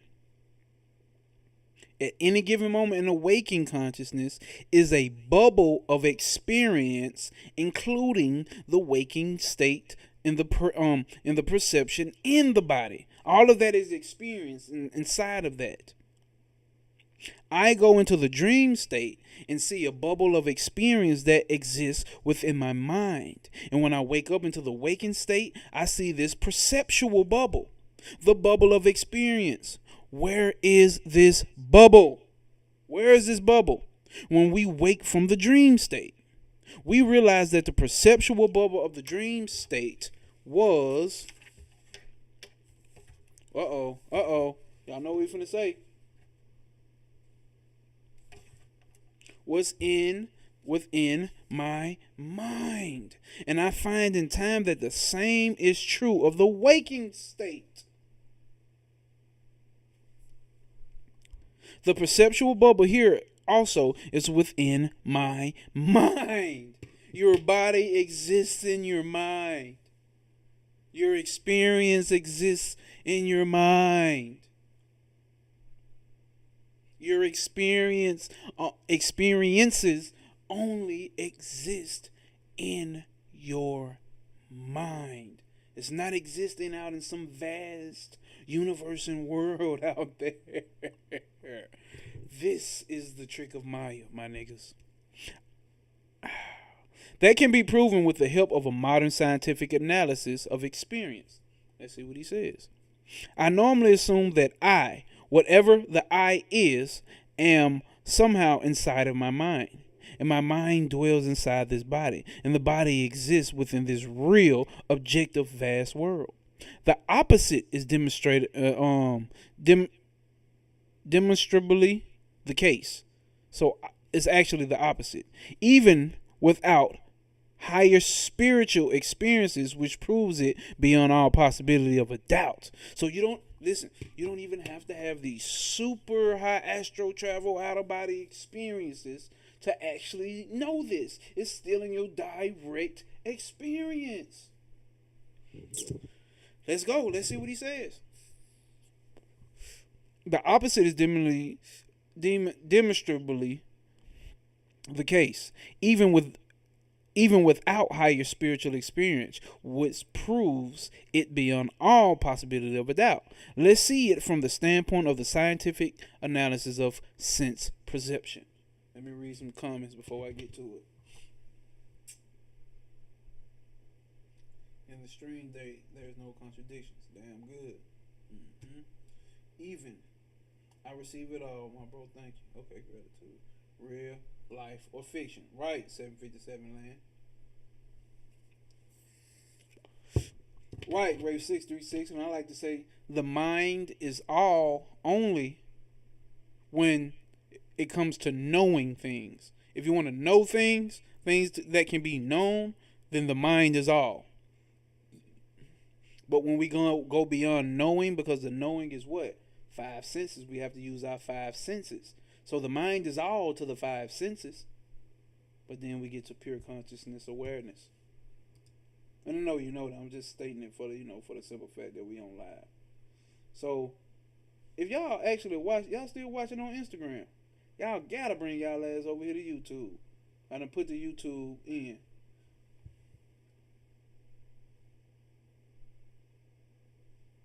It's on YouTube, y'all. On YouTube.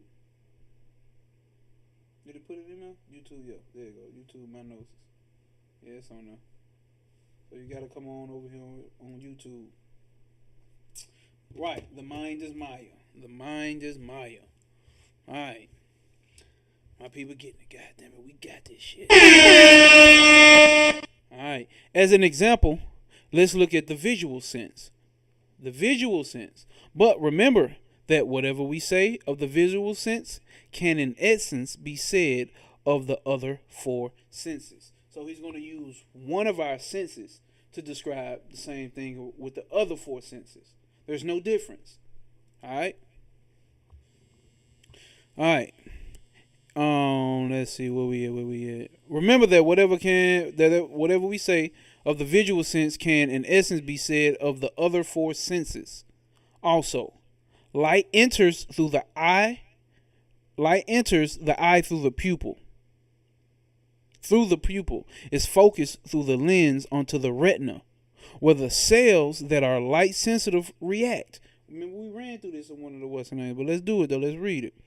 Where cells are the light sensitive react. The reaction is encoded in a manner that can be sent through the optic nerves to the brain. There, in the visual center of the brain, the messages thus received are interpreted. Listen to that. There in the visual center of the brain, the messages thus received are interpreted. So that's why I say, before you don't even experience reality direct, it has to go through a whole process before you can even perceive something, before you can even sense something. You are not experiencing this reality direct. It goes through so many stations and goddamn whatever. It goes through so many stages before you can even say you have perceived something. Before you can say you've heard, seen, touched, tasted, smelt. All right. The reaction is encoded in a manner that can be sent through the optic nerve to the brain. There, in the visual center of the brain, the messages thus received are interpreted, and a mental image is then produced, which is what we see. Thus, we aren't seeing anything outside. The whole image, you looking at me right now, the whole image of you seeing me is being produced on the inside of you.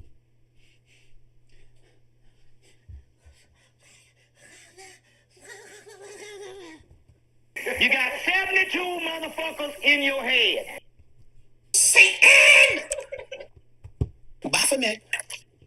Nigga.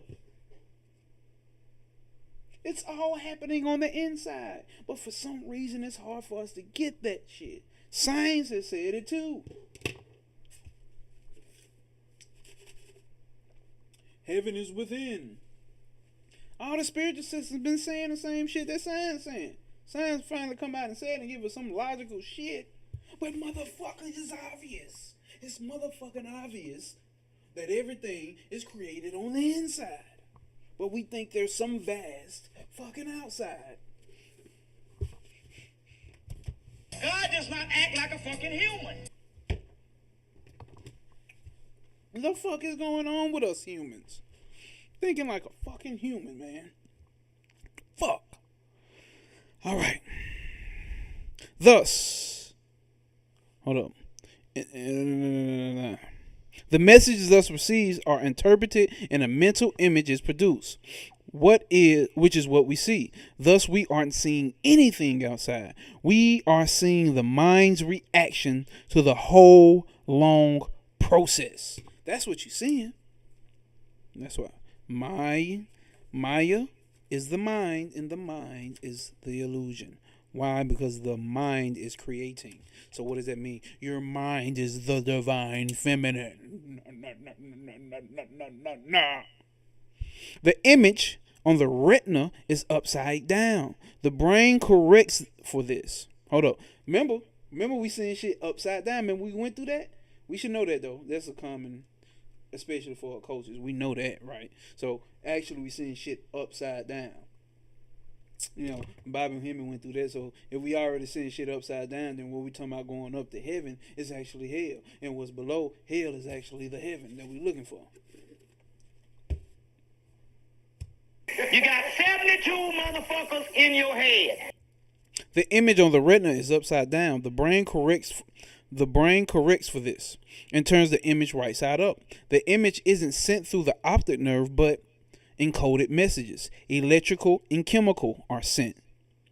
And the brain has to interpret them. The colors that we see are not external, but are the brain's interpretation of different wavelengths of light. Listen, the colors that we see are not external, but are the brain's interpretation of different wavelengths of light. We never see an external world, but only the brain's reconstruction. We never see an external world, but only the brain's reconstruction. So with the tactile sense, we don't touch the outside world, right? We don't touch the outside world. We ran through that in the how to do what with goddamn spirits, monitoring spirits. You're not even directly interacting with this shit. It's all a construct in the mind. You think this is a vape I'm smoking? You think that's water you're drinking? You think that's a steak on that plate? You think you're a rich nigga or a broke bitch for real? You really think you are that? Oh man. What do we know about how the mind or the ego breaks shit down? Generalization, deletion, distortion. It generalizes information based off of so-called past experiences. Oh, I've seen a styrofoam cup 30 million goddamn times. So when I lay eyes on a styrofoam cup, when I lay eyes on a cup that seems to look like a styrofoam cup, I'm going to automatically assume it's a fucking styrofoam cup. Generalization. You do that with your relationships. You do that with your friends. You do that with your family. You do that with food. It's what the mind does. Deletion. Obviously, the mind can't process every fucking thing that it lays eyes on or that it perceives. It has to delete some information, which is why we say the map is not the territory. It's obviously, you don't get to walk exactly on the fucking map. You don't get to walk on a map and be exactly at 11 ABC Drive. No, the map has to delete a lot of information, because if the map put all the information on that's actually in the real place that you're trying to go to, it would be no fucking use for a map. You couldn't read it. So we delete a lot of information. We generalize a lot of information, and we distort a lot of information. We think we see things that not really there, and we think we hear things that's not really being fucking said. We miss shit. That's what the mind automatically does. Alright? And this is a breakdown of that as well, basically. But that was an NLP breakdown that I just gave. Neurolinguistics programming. So, we experience the brain's reactions to a whole chain of reactions, starting with pressure on the nerve endings in the skin. We never experience matter, nor is it listen, we have never experienced matter, nor is it possible to experience matter. We just ran through how the whole fucking mind builds up a fucking construct. Light bounces off, hit the retina goddamn processes and encodes it and deciphers through it, and then produces an image in your goddamn head. And off of that image produced in your goddamn head, it's still a process, because it didn't flip we actually seeing shit upside down and then flipped it right side up and then gave it to you. So the same shit is happening with the pressure being placed upon the nerves in the eyes. The same shit is happening with your feelings, how you feel shit, how you taste shit, how you smell shit, how you hear shit. You're automatically deleting, generalizing, and distorting this information. You are not experiencing reality as it is. You are not experiencing fucking matter. You are not experiencing some fucking vast fucking universe. I know it's hard to wrap your mind around, but your mind is creating the illusion. That's why you can't wrap your mind around it. The mind can't wrap itself around itself. Consciousness, pure awareness, the self, the cosmic motherfucking principle. All that old bullshit ain't got shit to do with the goddamn soul. Come on, man. Stand on P, man. Yeah, man. Yeah, man. Yeah, man.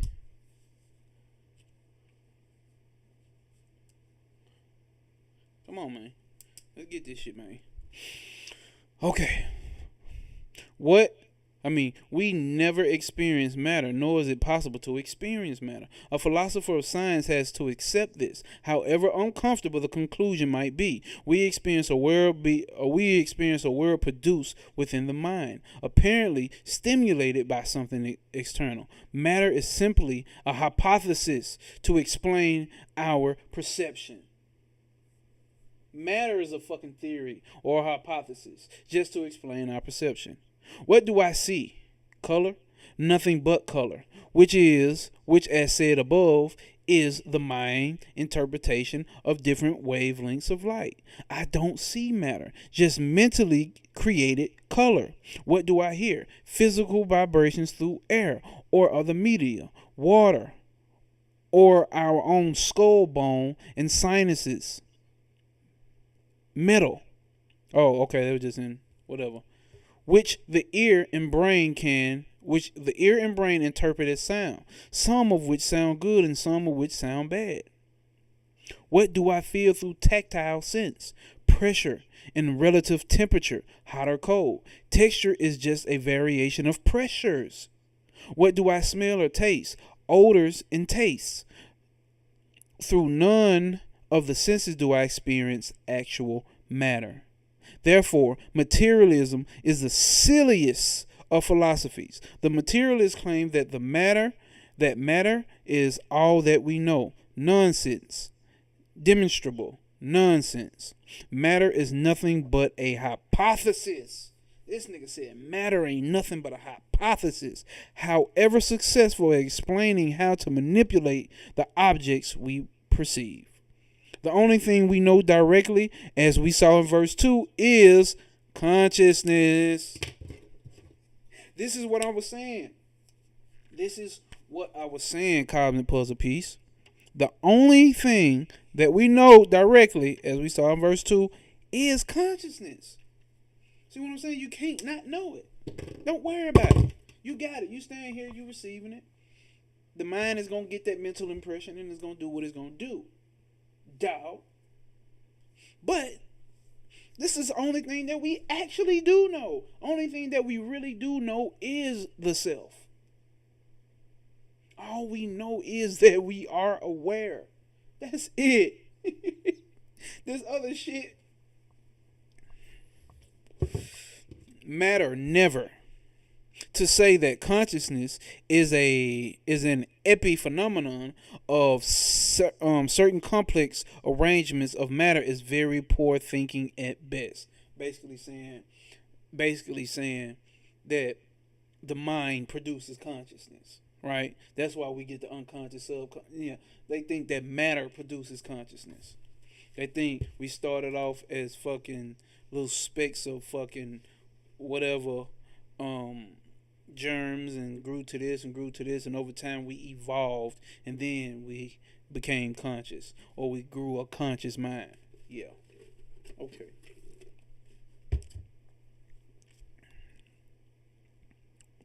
Let us mention here that the traditional Vedantic epistemology says that the mind goes out through the eye in context the object we see.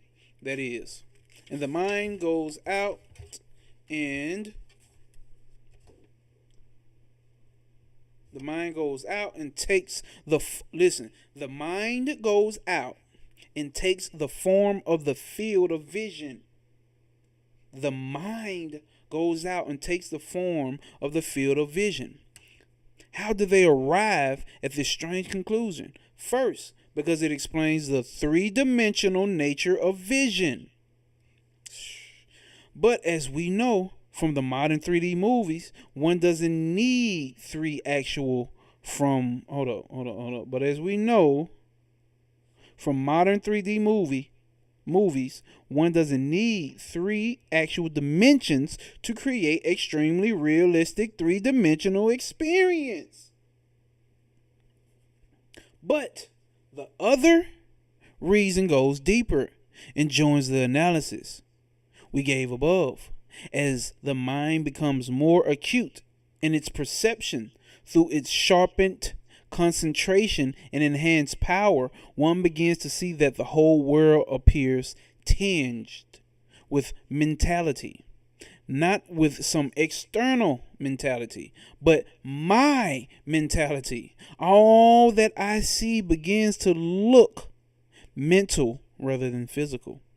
And so the Vedantic epistemologists in books like Vedanta, I spell it out for you. Vedanta, right? Vedanta, and then Parabhasa, Paribhasa, for those who might want to go get that book. So, as the epistemologists talked about in that book, proposed that the mind goes out and takes the form of the visual field. But a better explanation, better because it is in tune with modern scientific analysis and experimentation, and also because it is even more supportive of the conclusions of Advaita Vedanta. So Advaita Vedanta ain't trying to push science out, and science is fake. It accepts certain shit. Like, what does Swami Vivekananda say? Like, spirituality deserves to go under the same test that science goes. Because if my spiritual system is out of touch, with my direct experience, then shit, I gotta check this shit then. Right? There is contact of the sense objects with the receptors of the sense organs, which carry encoded messages along the nerves to the sense centers in the brain, where the messages are interpreted and a mental experience is produced. And that's why the world looks mental rather than physical, because it is. It takes place in the mind. The mind doesn't go out and take the form of the external visual field. Rather, the world is seen. Rather, the world seen is an appearance within the mind. That's why they go to the point and say all the this, the mind, and everything is an appearance within consciousness. Appearance within you, the self. And this is the analysis of sense experience that Swami Vivekananda used, not the traditional epistemology of Vedanta. See what I'm saying? So they were advancing. They still took on the main core concepts, but advanced and challenged their own shit. That's why I say once you get up to Sri Maharishi, you can go through Sri Ramana Krishna. You can go through Swami Vivekananda. Once you get up to start listening to Ashtakyava, or once you start getting up to Sankcharya, or once you get up to start listening to Sri Maharaj,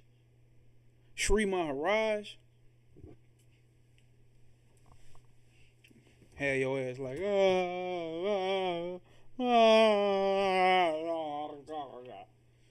the shit that he say definitely ain't traditional Advaita Vedanta. Like, that nigga's off the chain with it. Okay, so but now let's follow Alice down into the rabbit hole and take this last step of our analysis. Remember, y'all, we haven't even gotten to goddamn verses 10 through 12. So we'll see how long this lasts. I ain't trying to be here all night. If all that I know is a mental image produced within my mind by some stimulus, then the existence of the external objects. Hold up.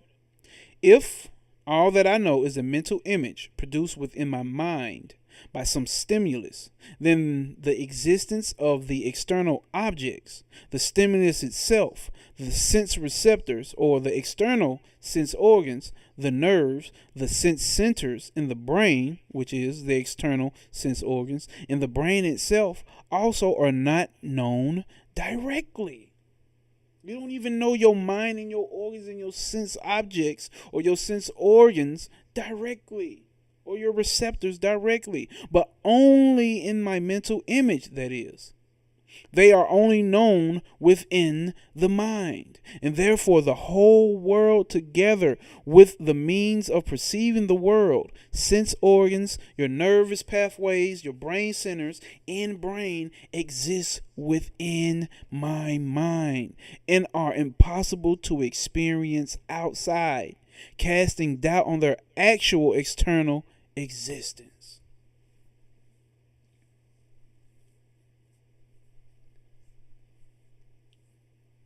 So when you just like we talking about with the dream world and the real world, if you're talking from the real world perspective, you're gonna be doubting and like that dream world shit ain't real. You in the dream world, you're gonna say the same shit about the waking world. So if you identifying as the fucking mind, what you think you're gonna say about pure consciousness? What you gonna think you're gonna say about all the, oh man, I did see a spirit, I did see this, I did see that. And the fucking mind. The mind makes up all of this shit. It's not fake. I ain't gonna say it's fake. That hurt a lot of people's feelings. But ultimately, goddamn, this shit ain't real. Ultimately. But it's real. But it's not real. Do without with that shit. Admittedly, in itself, this isn't proof that there is no external world that corresponds to our perception, but it is proof that we can't be sure, okay? There are some spiritual aspirants who, by nature, want the solid ground of truth more than anything, and they'll take their stand on what they know, not on hypotheticals. Hello? It sounds like it's making some noise. Yo. No, I'm good. Not on hypotheticals. We've quoted Ramana Maharishi's teaching already. Oh yeah, we did. The first find out who you are. There you go. There you go. We gotta highlight that again. First find out who you are, and then see if there are any others for you to help. First find, because the only thing that we truly know is our awareness. Figure out that first. Figure out who you are. Question the ego, the lowercase I, who keeps saying I, and mine's. I get this and I don't get that. I like this and I don't like that. This is mine. That's not mine's. Figure out who the fuck that is first. And then go externally, so-called externally, and try to figure out the fucking world. What about Swami Vivekananda's instance on service? Oh, okay. What the fuck? Oh, damn, y'all. My phone done went dead. Why y'all ain't tell me? Shit. Let me read some of the comments while my phone turn on.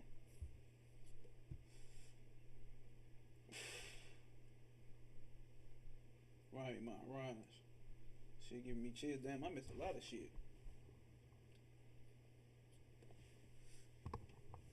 The section of the reality leads you to the ultimate reality too. Right. That's that 1980. Not this, not this. Shit giving me chills, right? Mirage. I'm trying to tell you. You just put me onto Papa G. Definitely going to research. Yeah. Go check out Papa G, bro.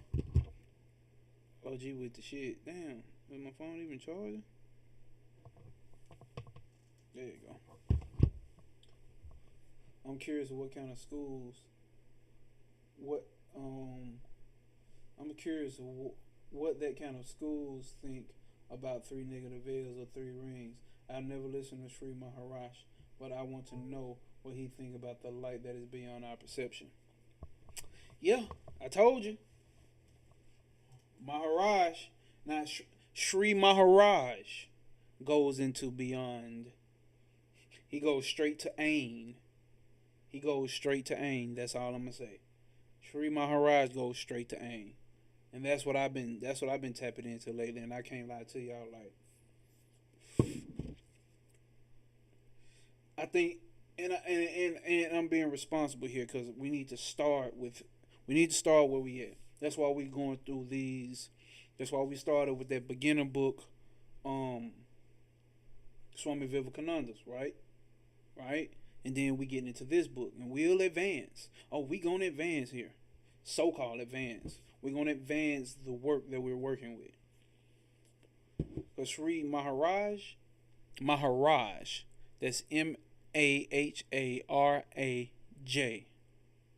Maharaj. He's not a bullshitter, y'all. He's not a bullshitter. Tell you that now. That's all I can say.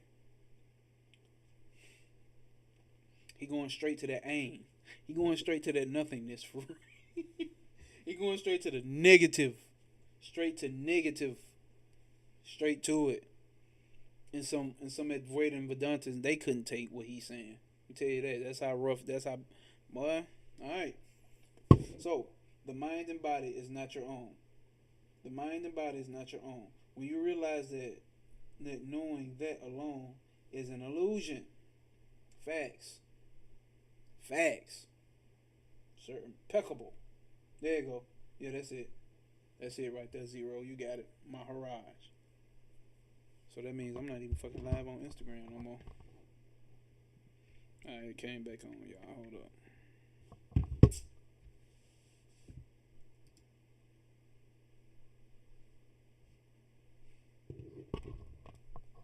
I'd be surprised at some of the people that actually click on my live streams on IG.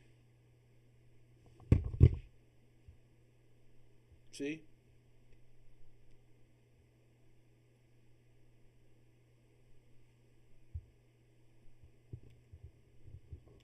Drives me crazy when men say we See? do come with dark energy. Feminine geek emeridar. The feminine is coming to you with all this wrath. Man, if you are listening to this, instead of running all the ways of all the reasons why she should. Yeah. We equate dark with unpleasing. And I get it, but that's not the fucking facts. And that just popped up on my Instagram. Let me go back to StreamYard on my phone. And then boom. Enter into the chat with my phone. So I can finish this up and get everybody back home.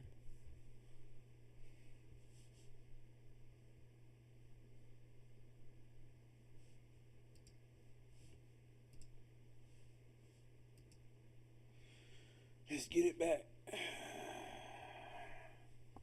Let's see if I'm still in Instagram. No.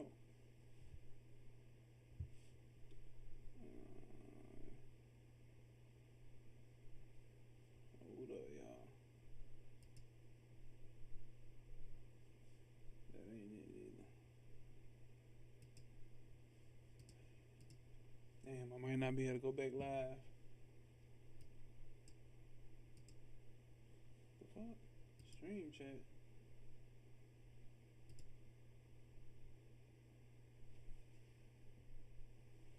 Let's see. Oh man, you're writing in Hindi or Sanskrit and we can't read that. I wish I could, man.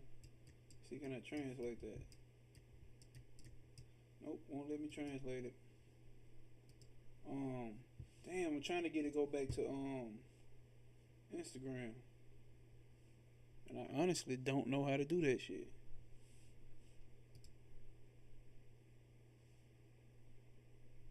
Oh, look like. Oh, it looks like it is on Instagram.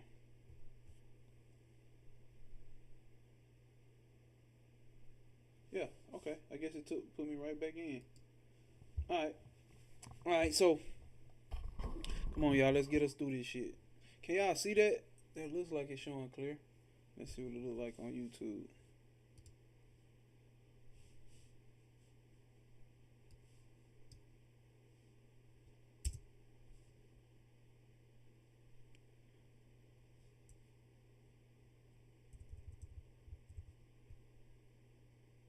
Yeah, it look like it's showing clear. Alright. Hey, no, sir, impeccable. Same here. Same here. That's why I love you motherfuckers. Why you think a nigga been here 2 hours and 19 minutes? God damn. Ain't nothing better, man. Purpose first. Stand on principle, stand on purpose. This shit comes first. And luckily, you know what I'm saying? Like, that we find people around us that pushes us to be on our purpose. You know what I'm saying? Like, that's why, boy, my woman, I love her to death. Let me not be on my shit, and I bet she gonna check me about that shit. Like, what the fuck you doing, boy? You out of alignment, boy. You ain't in alignment, boy. You know what I'm saying? And also have the grace and patience with a nigga. So she has to receive the same thing from me. Let's get to it. First, find out who you are, and then see if there's a world out there that needs your help. What about what Swami Vivekananda instance on service? As he himself said, we can't help the world, and so that is not the motive. The motive, listen, you can't help the world, so that's not the motive. The motive is worship. Now, this is a logical contradiction, but let's see. But it's not an emotional nor physical or psychological contradiction. It's a logical contradiction, but it's not an emotional nor psychological contradiction, nor is it a spiritual contradiction. In the Buddhist path of the Bodhisattva, it is said that the Bodhisattva is the perfect embodiment of compassion and wisdom, and therefore he works for the salvation of all beings. What do you think we're doing here? This is worship. Reading these words is meditation. Sit with that. This is worship of the self. What we doing here is literally worship of the self, y'all. Yeah, use a worshiper. Yeah, I know you think you're in the coaches and I worship. Yeah, you worship in self. Right here. Doing worship. But that's another story. The perfect embodiment of compassion and wisdom, and therefore he works for the salvation of all beings. Otherwise, he is not a bodhisattva of infinite compassion. But the bodhisattva knows that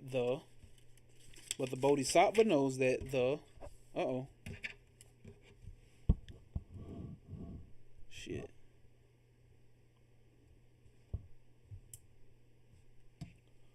But the bodhisattva knows that the self is empty, and hence there are no beings. Otherwise, he is not a bodhisattva, a being of wisdom. He knows that the self is empty, hence there are no beings. Otherwise, he is not a bodhisattva, a being of wisdom. The Buddhists leave this as a stark paradox, putting this in Vedic language. The Advatian serves all beings, even though he knows that he cannot help the world. Rather, his service is worship, springing from the aesthetic recognition of the self appearing as all. I know all of you motherfuckers is me. I know all of you motherfuckers is me. Every last one of you motherfuckers is me. It's just my phone making that noise then. That's probably why. Damn, y'all, my bad.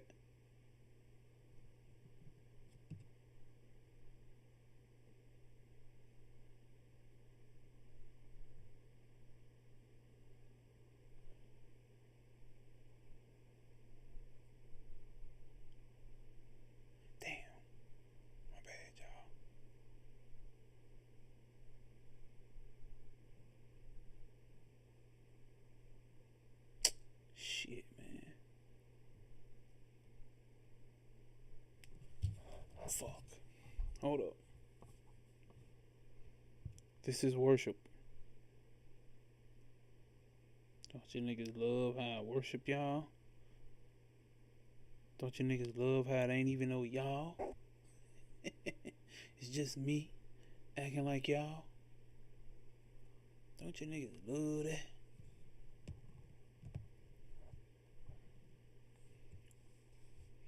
Oh, shit.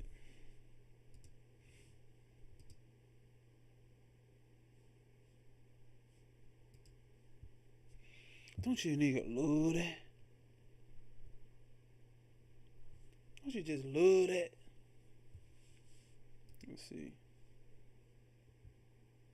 Alright, it's showing good. Alright, let's continue. So it says the Advatian serves all, even though he knows that he cannot help the world. Rather, his service is worship, springing from the ecstatic recognition of the self appearing as all. Once again, let us return to the waking, dreaming, and deep sleep states. Thus, the waking state appears in the mind in one condition, and in another condition, the dream state appears. But remember, now see, listen. Different states or different appearances or different conditions of the mind. Okay? Different conditions of the mind. In another condition, the dream state appears. Both appear in consciousness. See how I told you here, bring it back together? No unconscious, subconscious, conscious. No. Those three states that you experience every fucking day happen in different conditions of the mind. The waking state seems real because it is stable over time, whereas the dream state is not. And the dream state seems unreal from the standpoint of the waking state, not from the standpoint of the dream state itself. However, we do sometimes find ourselves thinking in the midst of a dream. How? In the midst of a dream. Wow, this is weird. This doesn't make any sense. That happens when suddenly in the midst of the dream, we remember the waking state and the comparison that takes place, in the light of which we see the absurdity of the dream. The same happens in the waking state to the sadhaka. All right. A time comes when we see that the waking state also makes no sense. The sadhaka is the spiritual aspirant, right? The sadhaka is the spiritual aspirant. That's when we awaken. You know what I'm saying? We didn't have our spiritual awakening. Let's see. Where the hell am I at? A time comes when we see that the waking state also makes no sense. It makes sense only in terms of itself. But as we begin to get higher understanding, we begin to see that it doesn't make any more sense than the dream world. We impose rationality, causality on all of our perceptions, and thus create a world that seems to make sense. As Swami Vivekananda said, this world is an Alice in the Wonderland, where things just follow one another, the most incredulous things, and we think it all quite rational. Let's see. Right there. Remix 40. What's happening? See you in a while, man. What's happening, man? What's happening? Let's see, y'all. And so, one of the rational practices of Advaita Vedanta is to try to see the world as the dream, which it is. See the world as the dream, which it is. Why so serious? Y'all remember when I first started, I had that who say why so the Joker. Had that Joker back there. Why so serious? Why not have fun? Why not play? Why not? That don't mean walk around and act like a big ass baby, but see the world as that. To enter the kingdom of my Father, be like a child. First, we do that by seeing the world as a mental image, not as a hard physical fact. And just as in the midst of the nightmare, we try to wake up in order to escape the dream tiger that is chasing us. So we try to wake from this dream. With time, we begin to see that the world is a shadow-like, not the substantial thing we took it to be. In the inner imperative to wake up grows stronger. Have your spiritual awakening, brother. Again, as I already stated, this line of reasoning isn't convincing when we first hear it, because we are so used to taking on the objective view of the world. The world out there is real as given to me by my senses. The world out there is real as given to me by my senses. I think that the existence of the outer world is self-evident. I open my eyes and there it is. I wake up from sleep and it's still there. I get my nourishment from my body, for the body and the mind from the outer world. I fulfill my desires in the outer world. I get my confirmation of my morality and my value and my sanity from the outer world. And I perform spiritual practices in the external waking world. It seems vast, and I just seem like a little part of it. Now, I heard what he just said about doing the spiritual shit in the working world. Not as a like, yeah, nigga, see? No, I'm just saying, think about that though. Sit with that, think about that. Gradually, I come to see that consciousness alone is self-evident. Everything else is a derivative, and I am consciousness itself, in which these three states arise and disappear. Now, let's return to the text. Took us through 13 pages. 13 pages, y'all. And now we finna get to number 10. I don't think we're gonna make it to 12, y'all. I ain't gonna lie to you. Let's see. 11. We gonna start with 10. And we gonna finish 10. Because we already 2.5 hours in. So this is what we gonna do. We may pop back up. Shit, we could pop back up tomorrow. We may pop back up tomorrow. If not, we'll pop back up during a week and go through 10 through 12. We'll go through 10 through 12 during a week. Or make it to next Sunday. But nonetheless, bare minimum, next Sunday. But I almost want to promise y'all tomorrow. God damn it. Fucking phone died again. And it's on the charger.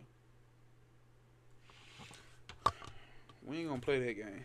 We just gonna read it. Y'all remember what we did last time? Yeah. I got that shit in the books. Let's see. Yeah. Fuck they talking about. What they talking about? Shout it for they talking about. Let's find verse 10. 8. Let's find verse 10. And we gonna read it on the goddamn screen. Yeah. They ain't stopping shit. We popping shit. Yeah. They ain't stopping shit. We popping shit. Yeah. No, don't turn on now. Oi, man. Oi, man. Let's see. What window? Window application capture. No. We want to go to books. Boom. Boom. Boom. Alright. So this is how we gonna do it, y'all. We gonna read it from the digital file. Yeah, that's what we gonna do. That's what we gonna do. That's what we gonna do. That's what we gonna do. That's what we gonna do. Gosh to know that. You gosh to know. Can y'all see that? Y'all let me know. Is it showing on y'all screen? Matter of fact, let me just go to YouTube and see. The chat be having a little lag on it. Yeah, it's showing. So, this is what we gonna do. Just like that, okay? Just like that, okay? Ain't no way, no way. It ain't no way, no way.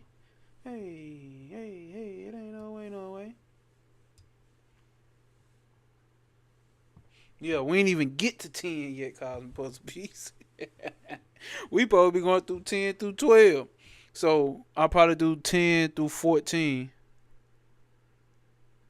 We'll probably do 10 through 14 tomorrow. If not, I got y'all. So let's go. Now the motherfucker said just all casual. Now let us return to the text. We will pick up the thread from the previous verse now and move ahead. Verse 9 above said, I am the witness, all pervading and beloved, never the limited. I, afflicted as it is with change, limitation, and suffering. How do I know that I am not so afflicted? Verse 10 explains. Let's see. Verse 10. Damn it. That's not what I wanted to do. God damn it. Shit, y'all. Hold up.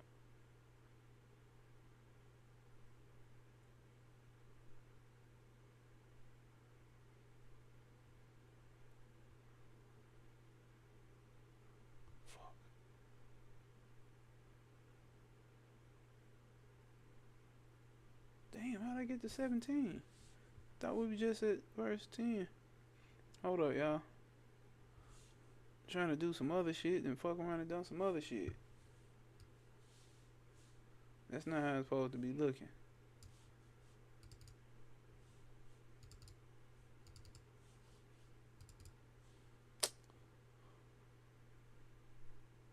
Fuck, man.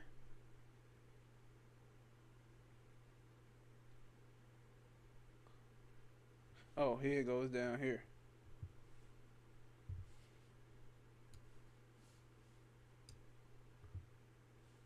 There we go. Okay. Now we got it. Now we in the building. Okay. So, verse 10 says, When the eye is sound asleep, sorrowful and defective appearances are not seen. Hence, some sorrow belongs to it, not to me, who am the witness of some sorrow. So here we go, break it down. When the eye is sound asleep and sorrowful and defective appearances are not seen. Here, the author shows us that yet another way in which our present experience points us to the deepest truth. I keep telling y'all, it's all about personal experiences now. Not after a ritual, not after this, and not after you do this and work with that. None of that. Right now. Through the analysis of the state of deep sleep developed in this and following the two verses. In deep sleep, we know nothing. Listen, we know no thing. In deep sleep, we know no things. No person, no object, no things, no name, no forms, no functions. Not that we, hold up. Not that we don't know. Hold up. God damn it, man. Not that there is not, okay. Not that we don't know.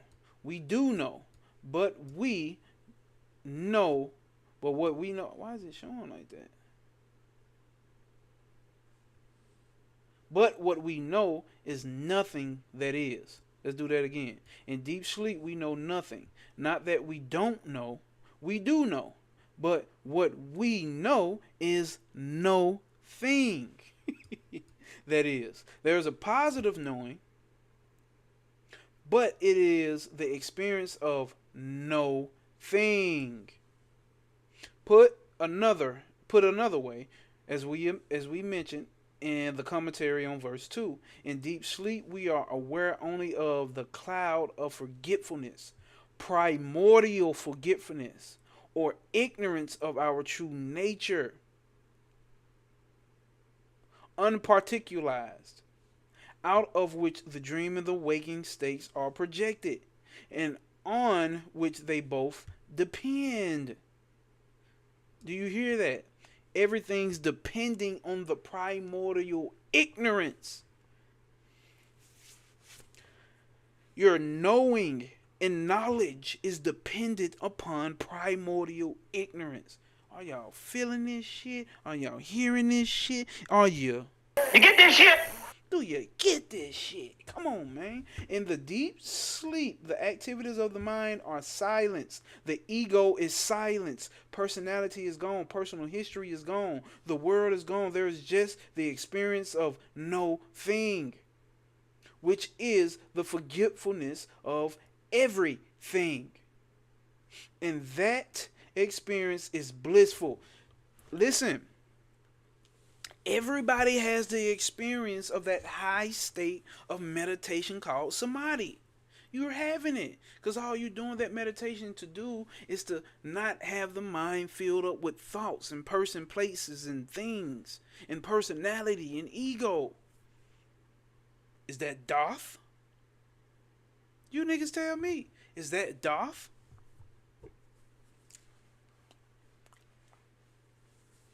Yeah.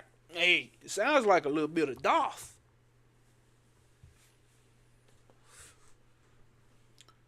I can stand corrected. But it sounds like a little bit of doth, fellas. Sounds like a little bit of doth. Sounds like a little bit of doth. Or doth.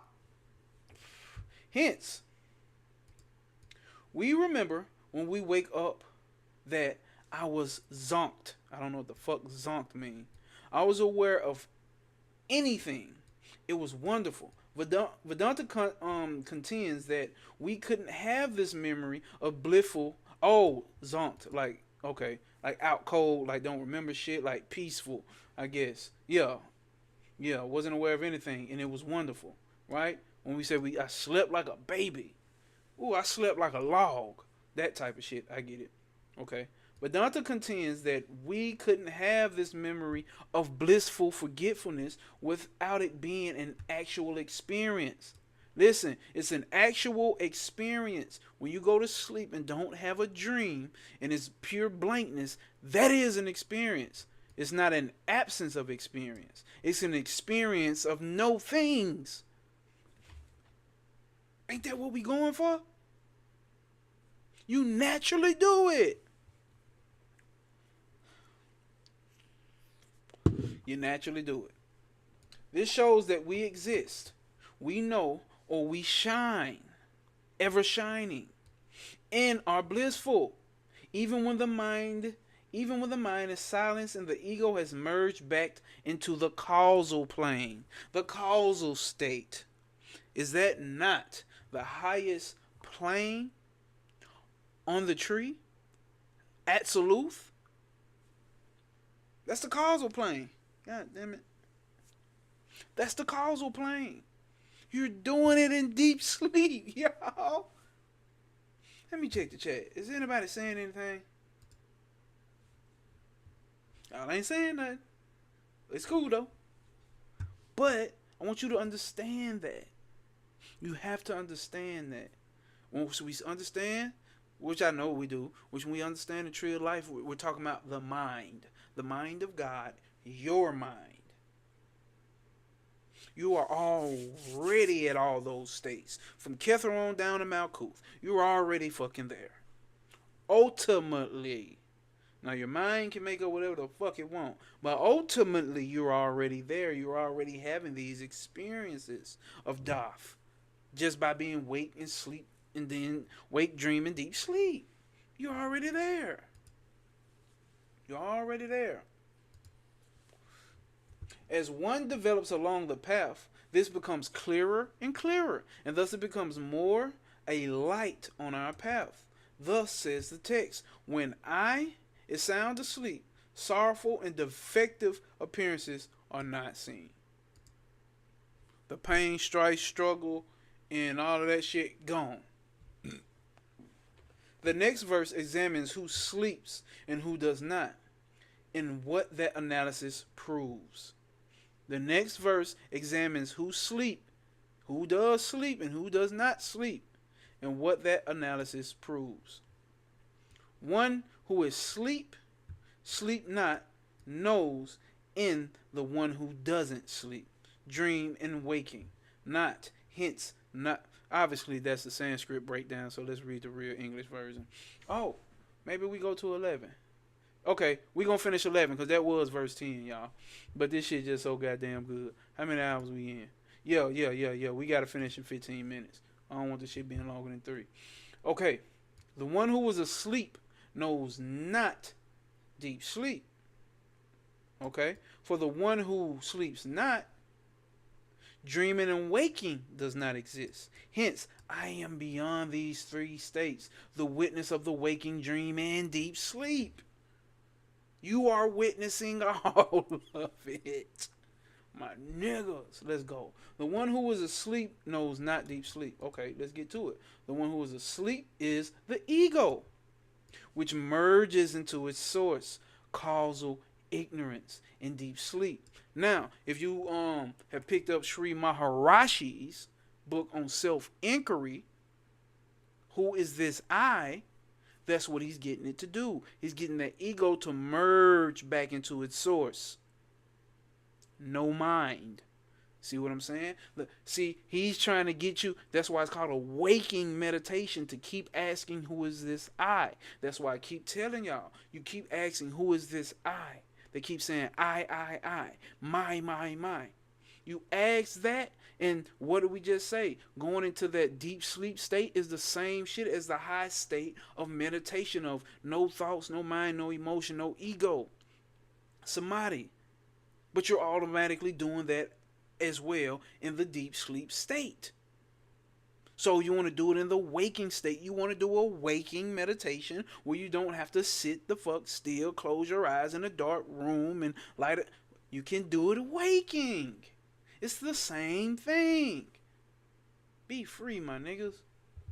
And so, what? Hold up. 246. Hold up, y'all.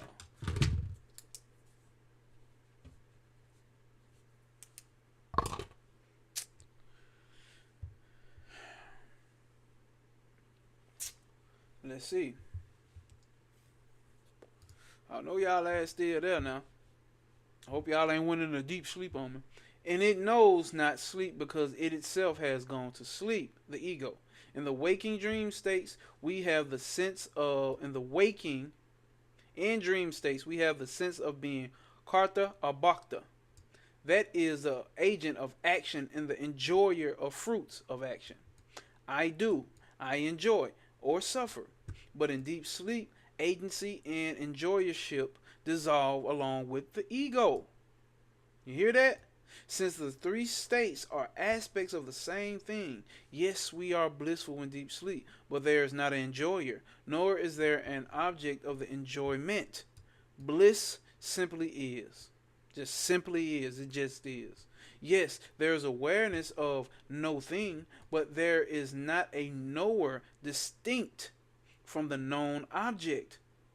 There is just no thing awareness. For the one who sleeps not, dream and waking don't exist. So who's the one that sleeps not? Obviously, it's pure awareness at this point. There are 2 legitimate ways of interpreting this. The one who sleeps not here, it can be taken to mean as the sakshi, the witness, or witness consciousness. Or it can be taken to mean what is called prajna, the individualized consciousness that experiences deep sleep, depending on which we take. And the explanation will differ. Depending on which we take, the explanation will differ. But the final truth. And the practical implications will remain the same. We will first interpret the one who sleeps not as the sakshi, as the witnessing consciousness, right? First interpretation. The one who sleeps, not even in deep sleep, is the sakshi, the witnessing consciousness. Therefore, we have the memory of the experience. I slept beautifully. I did not know anything. It was wonderful because I, the sakshi, am not asleep. I know on waking that I slept wonderfully and that I did not know anything. During deep sleep, the dream and the waking state don't exist for the sakshi.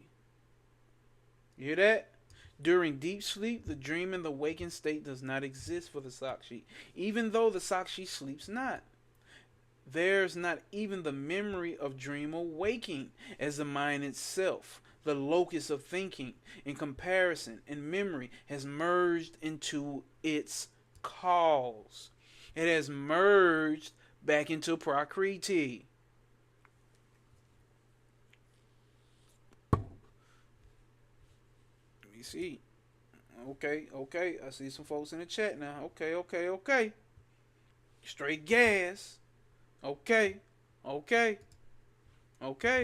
And thus, as said before, the waking and dreaming states are relativized by the very fact that they utterly disappear. Niggas. Baphomet. The second interpretation, the one who sleeps not, can also refer to prajna, the individualized consciousness that experiences deep sleep. According to Vedanta, the individual in each of these three states of consciousness has its own identity and hence a separate technical name.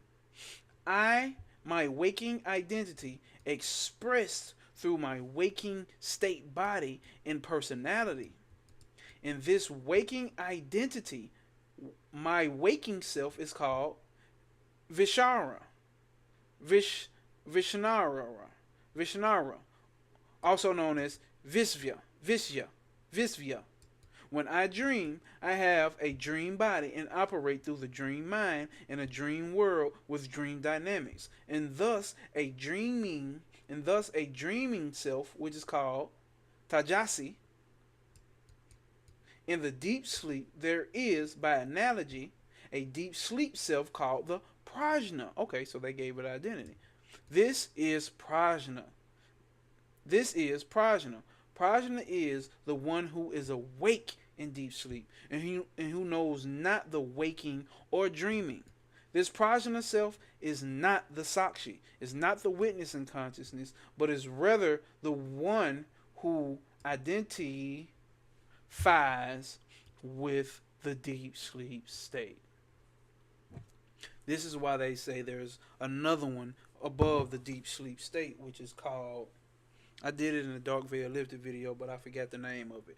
I forgot the name of all of that shit, the actual technical name. But it's easier to say deep sleep because that's my language, deep sleep. So there's one above the three. Is those three states: waking, dreaming, deep sleep, and then there's a state above that. Is it Turiya? Or something like that? Fuck it. So, the prajna is the one that identifies with the deep sleep state, the one for whom the cloud of primordial ignorance is his body. Listen, the one for whom the cloud of primordial ignorance is his body, as well as his world. But I, the Sakshi, am the witness of all three selves, which leads us to the conclusion of the verse. Whichever interpretation we take, it don't matter. Hence, I am beyond these states, the witness of waking, dreaming, and deep sleep. I, the Sakshi, am the same in all three states. Listen, I am the same in waking state, the illusionary state, the dream state, which is an illusionary state, and the deep sleep state, which is a state of nothingness. I am the Sakshi. I am the same in all three states, no changing, proving my freedom from all three. And it is my as yet unrealized identity as the Sakshi that gives me the sense of being the same one who travels from waking to dreaming to deep sleep and back again. You are already free. You just need to, what it say? You have an unrealized identity. Unrealized identity. You just ain't realized it. Right? And yet, as an unrealized identity, as a Sakshi that gives me the sense of being the same one who travels from waking, dreaming to deep sleep and back again. Thus, I am beyond all three states, beyond all possible states, beyond all possible states, beyond the three identities, the Vishnara, the Tajasi, and the Prajna. I am their uninvolved witness. I am their uninvolved witness. Where do the waking and the dream states come from? And what is their relationship to deep sleep state? The next verse, the third and the last on the three states of consciousness, answers this question. We are done for the night, fellas and ladies. We are done for the night. Let me know in the chat how y'all feel about that. Let me know in the chat how y'all feel about that. Let me know in the chat how y'all feel about that. Let me know in the chat how y'all feel about that. Today was a great fucking reading for me. Fucking great, bros. Fucking great. Fucking amazing, man. If I can just get this shit to fucking move.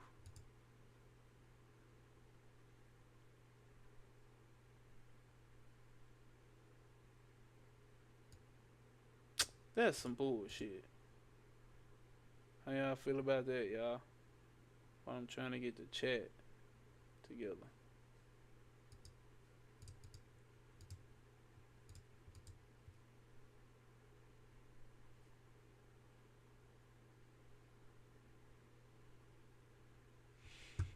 Alright, Cosmic Puzzle Piece look like he's feeling it.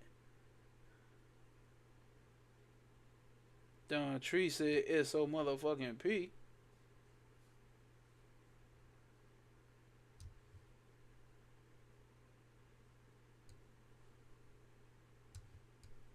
There we go.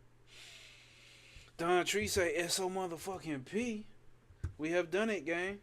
We have done it. So now we're gonna go through next week. We're gonna go through verses 12 on up, right? We're gonna go through verses 12 on up. We're gonna go through verses 12 on up.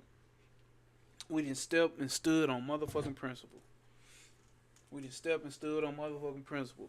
So maybe we get through this tomorrow. Cause look, we right at the 3-minute mark. So what we're gonna do here is close that window. Obviously, I'm gonna tell y'all motherfuckers, I love y'all niggas and women's. Appreciate y'all for being here. This is worship. I am worshiping you motherfuckers. Yes, I am. This is worship. Yeah, you motherfuckers may be thanking me, but I'm thanking you. Yeah, this is worship. Appreciate the Sunday service worship session with you motherfuckers. I'm gonna try to do it tomorrow. Put all effort and power to making sure we get here tomorrow. So check out my story. Check out you know what I'm saying, all of that shit to make sure that we'll be doing it. I obviously put it on Instagram first. Because that's majority of the place that I spend the time as far as social media. And we will be back. So as always, remember, stand on principle. If y'all ain't get nothing about standing on principle today, you got it. You already standing on it. You ain't got no choice. Sometimes you just don't realize what the fuck you're standing on. You don't know if you're on concrete. You don't know if you're on grass. You don't know if you're on sand. It's time to identify it. Alright? And switch your identify to that which you stand on. And that's standing on principle. That's standing on purpose. And I stand on operating procedure. And that's always switching on observe mode. Observe your fucked up ass opinions. Observe your one-sided ass opinions and thoughts. Observe your emotions. Observe your feelings. Observe your reactions. Observe your body. And remember that no obstacle will apprehend you. Prosper over motherfucking pain. Because there are no obstacles. Because it's only you. It's only your opportunity for you to realize the motherfucking self. And as always, it's love, peace, hair grease, and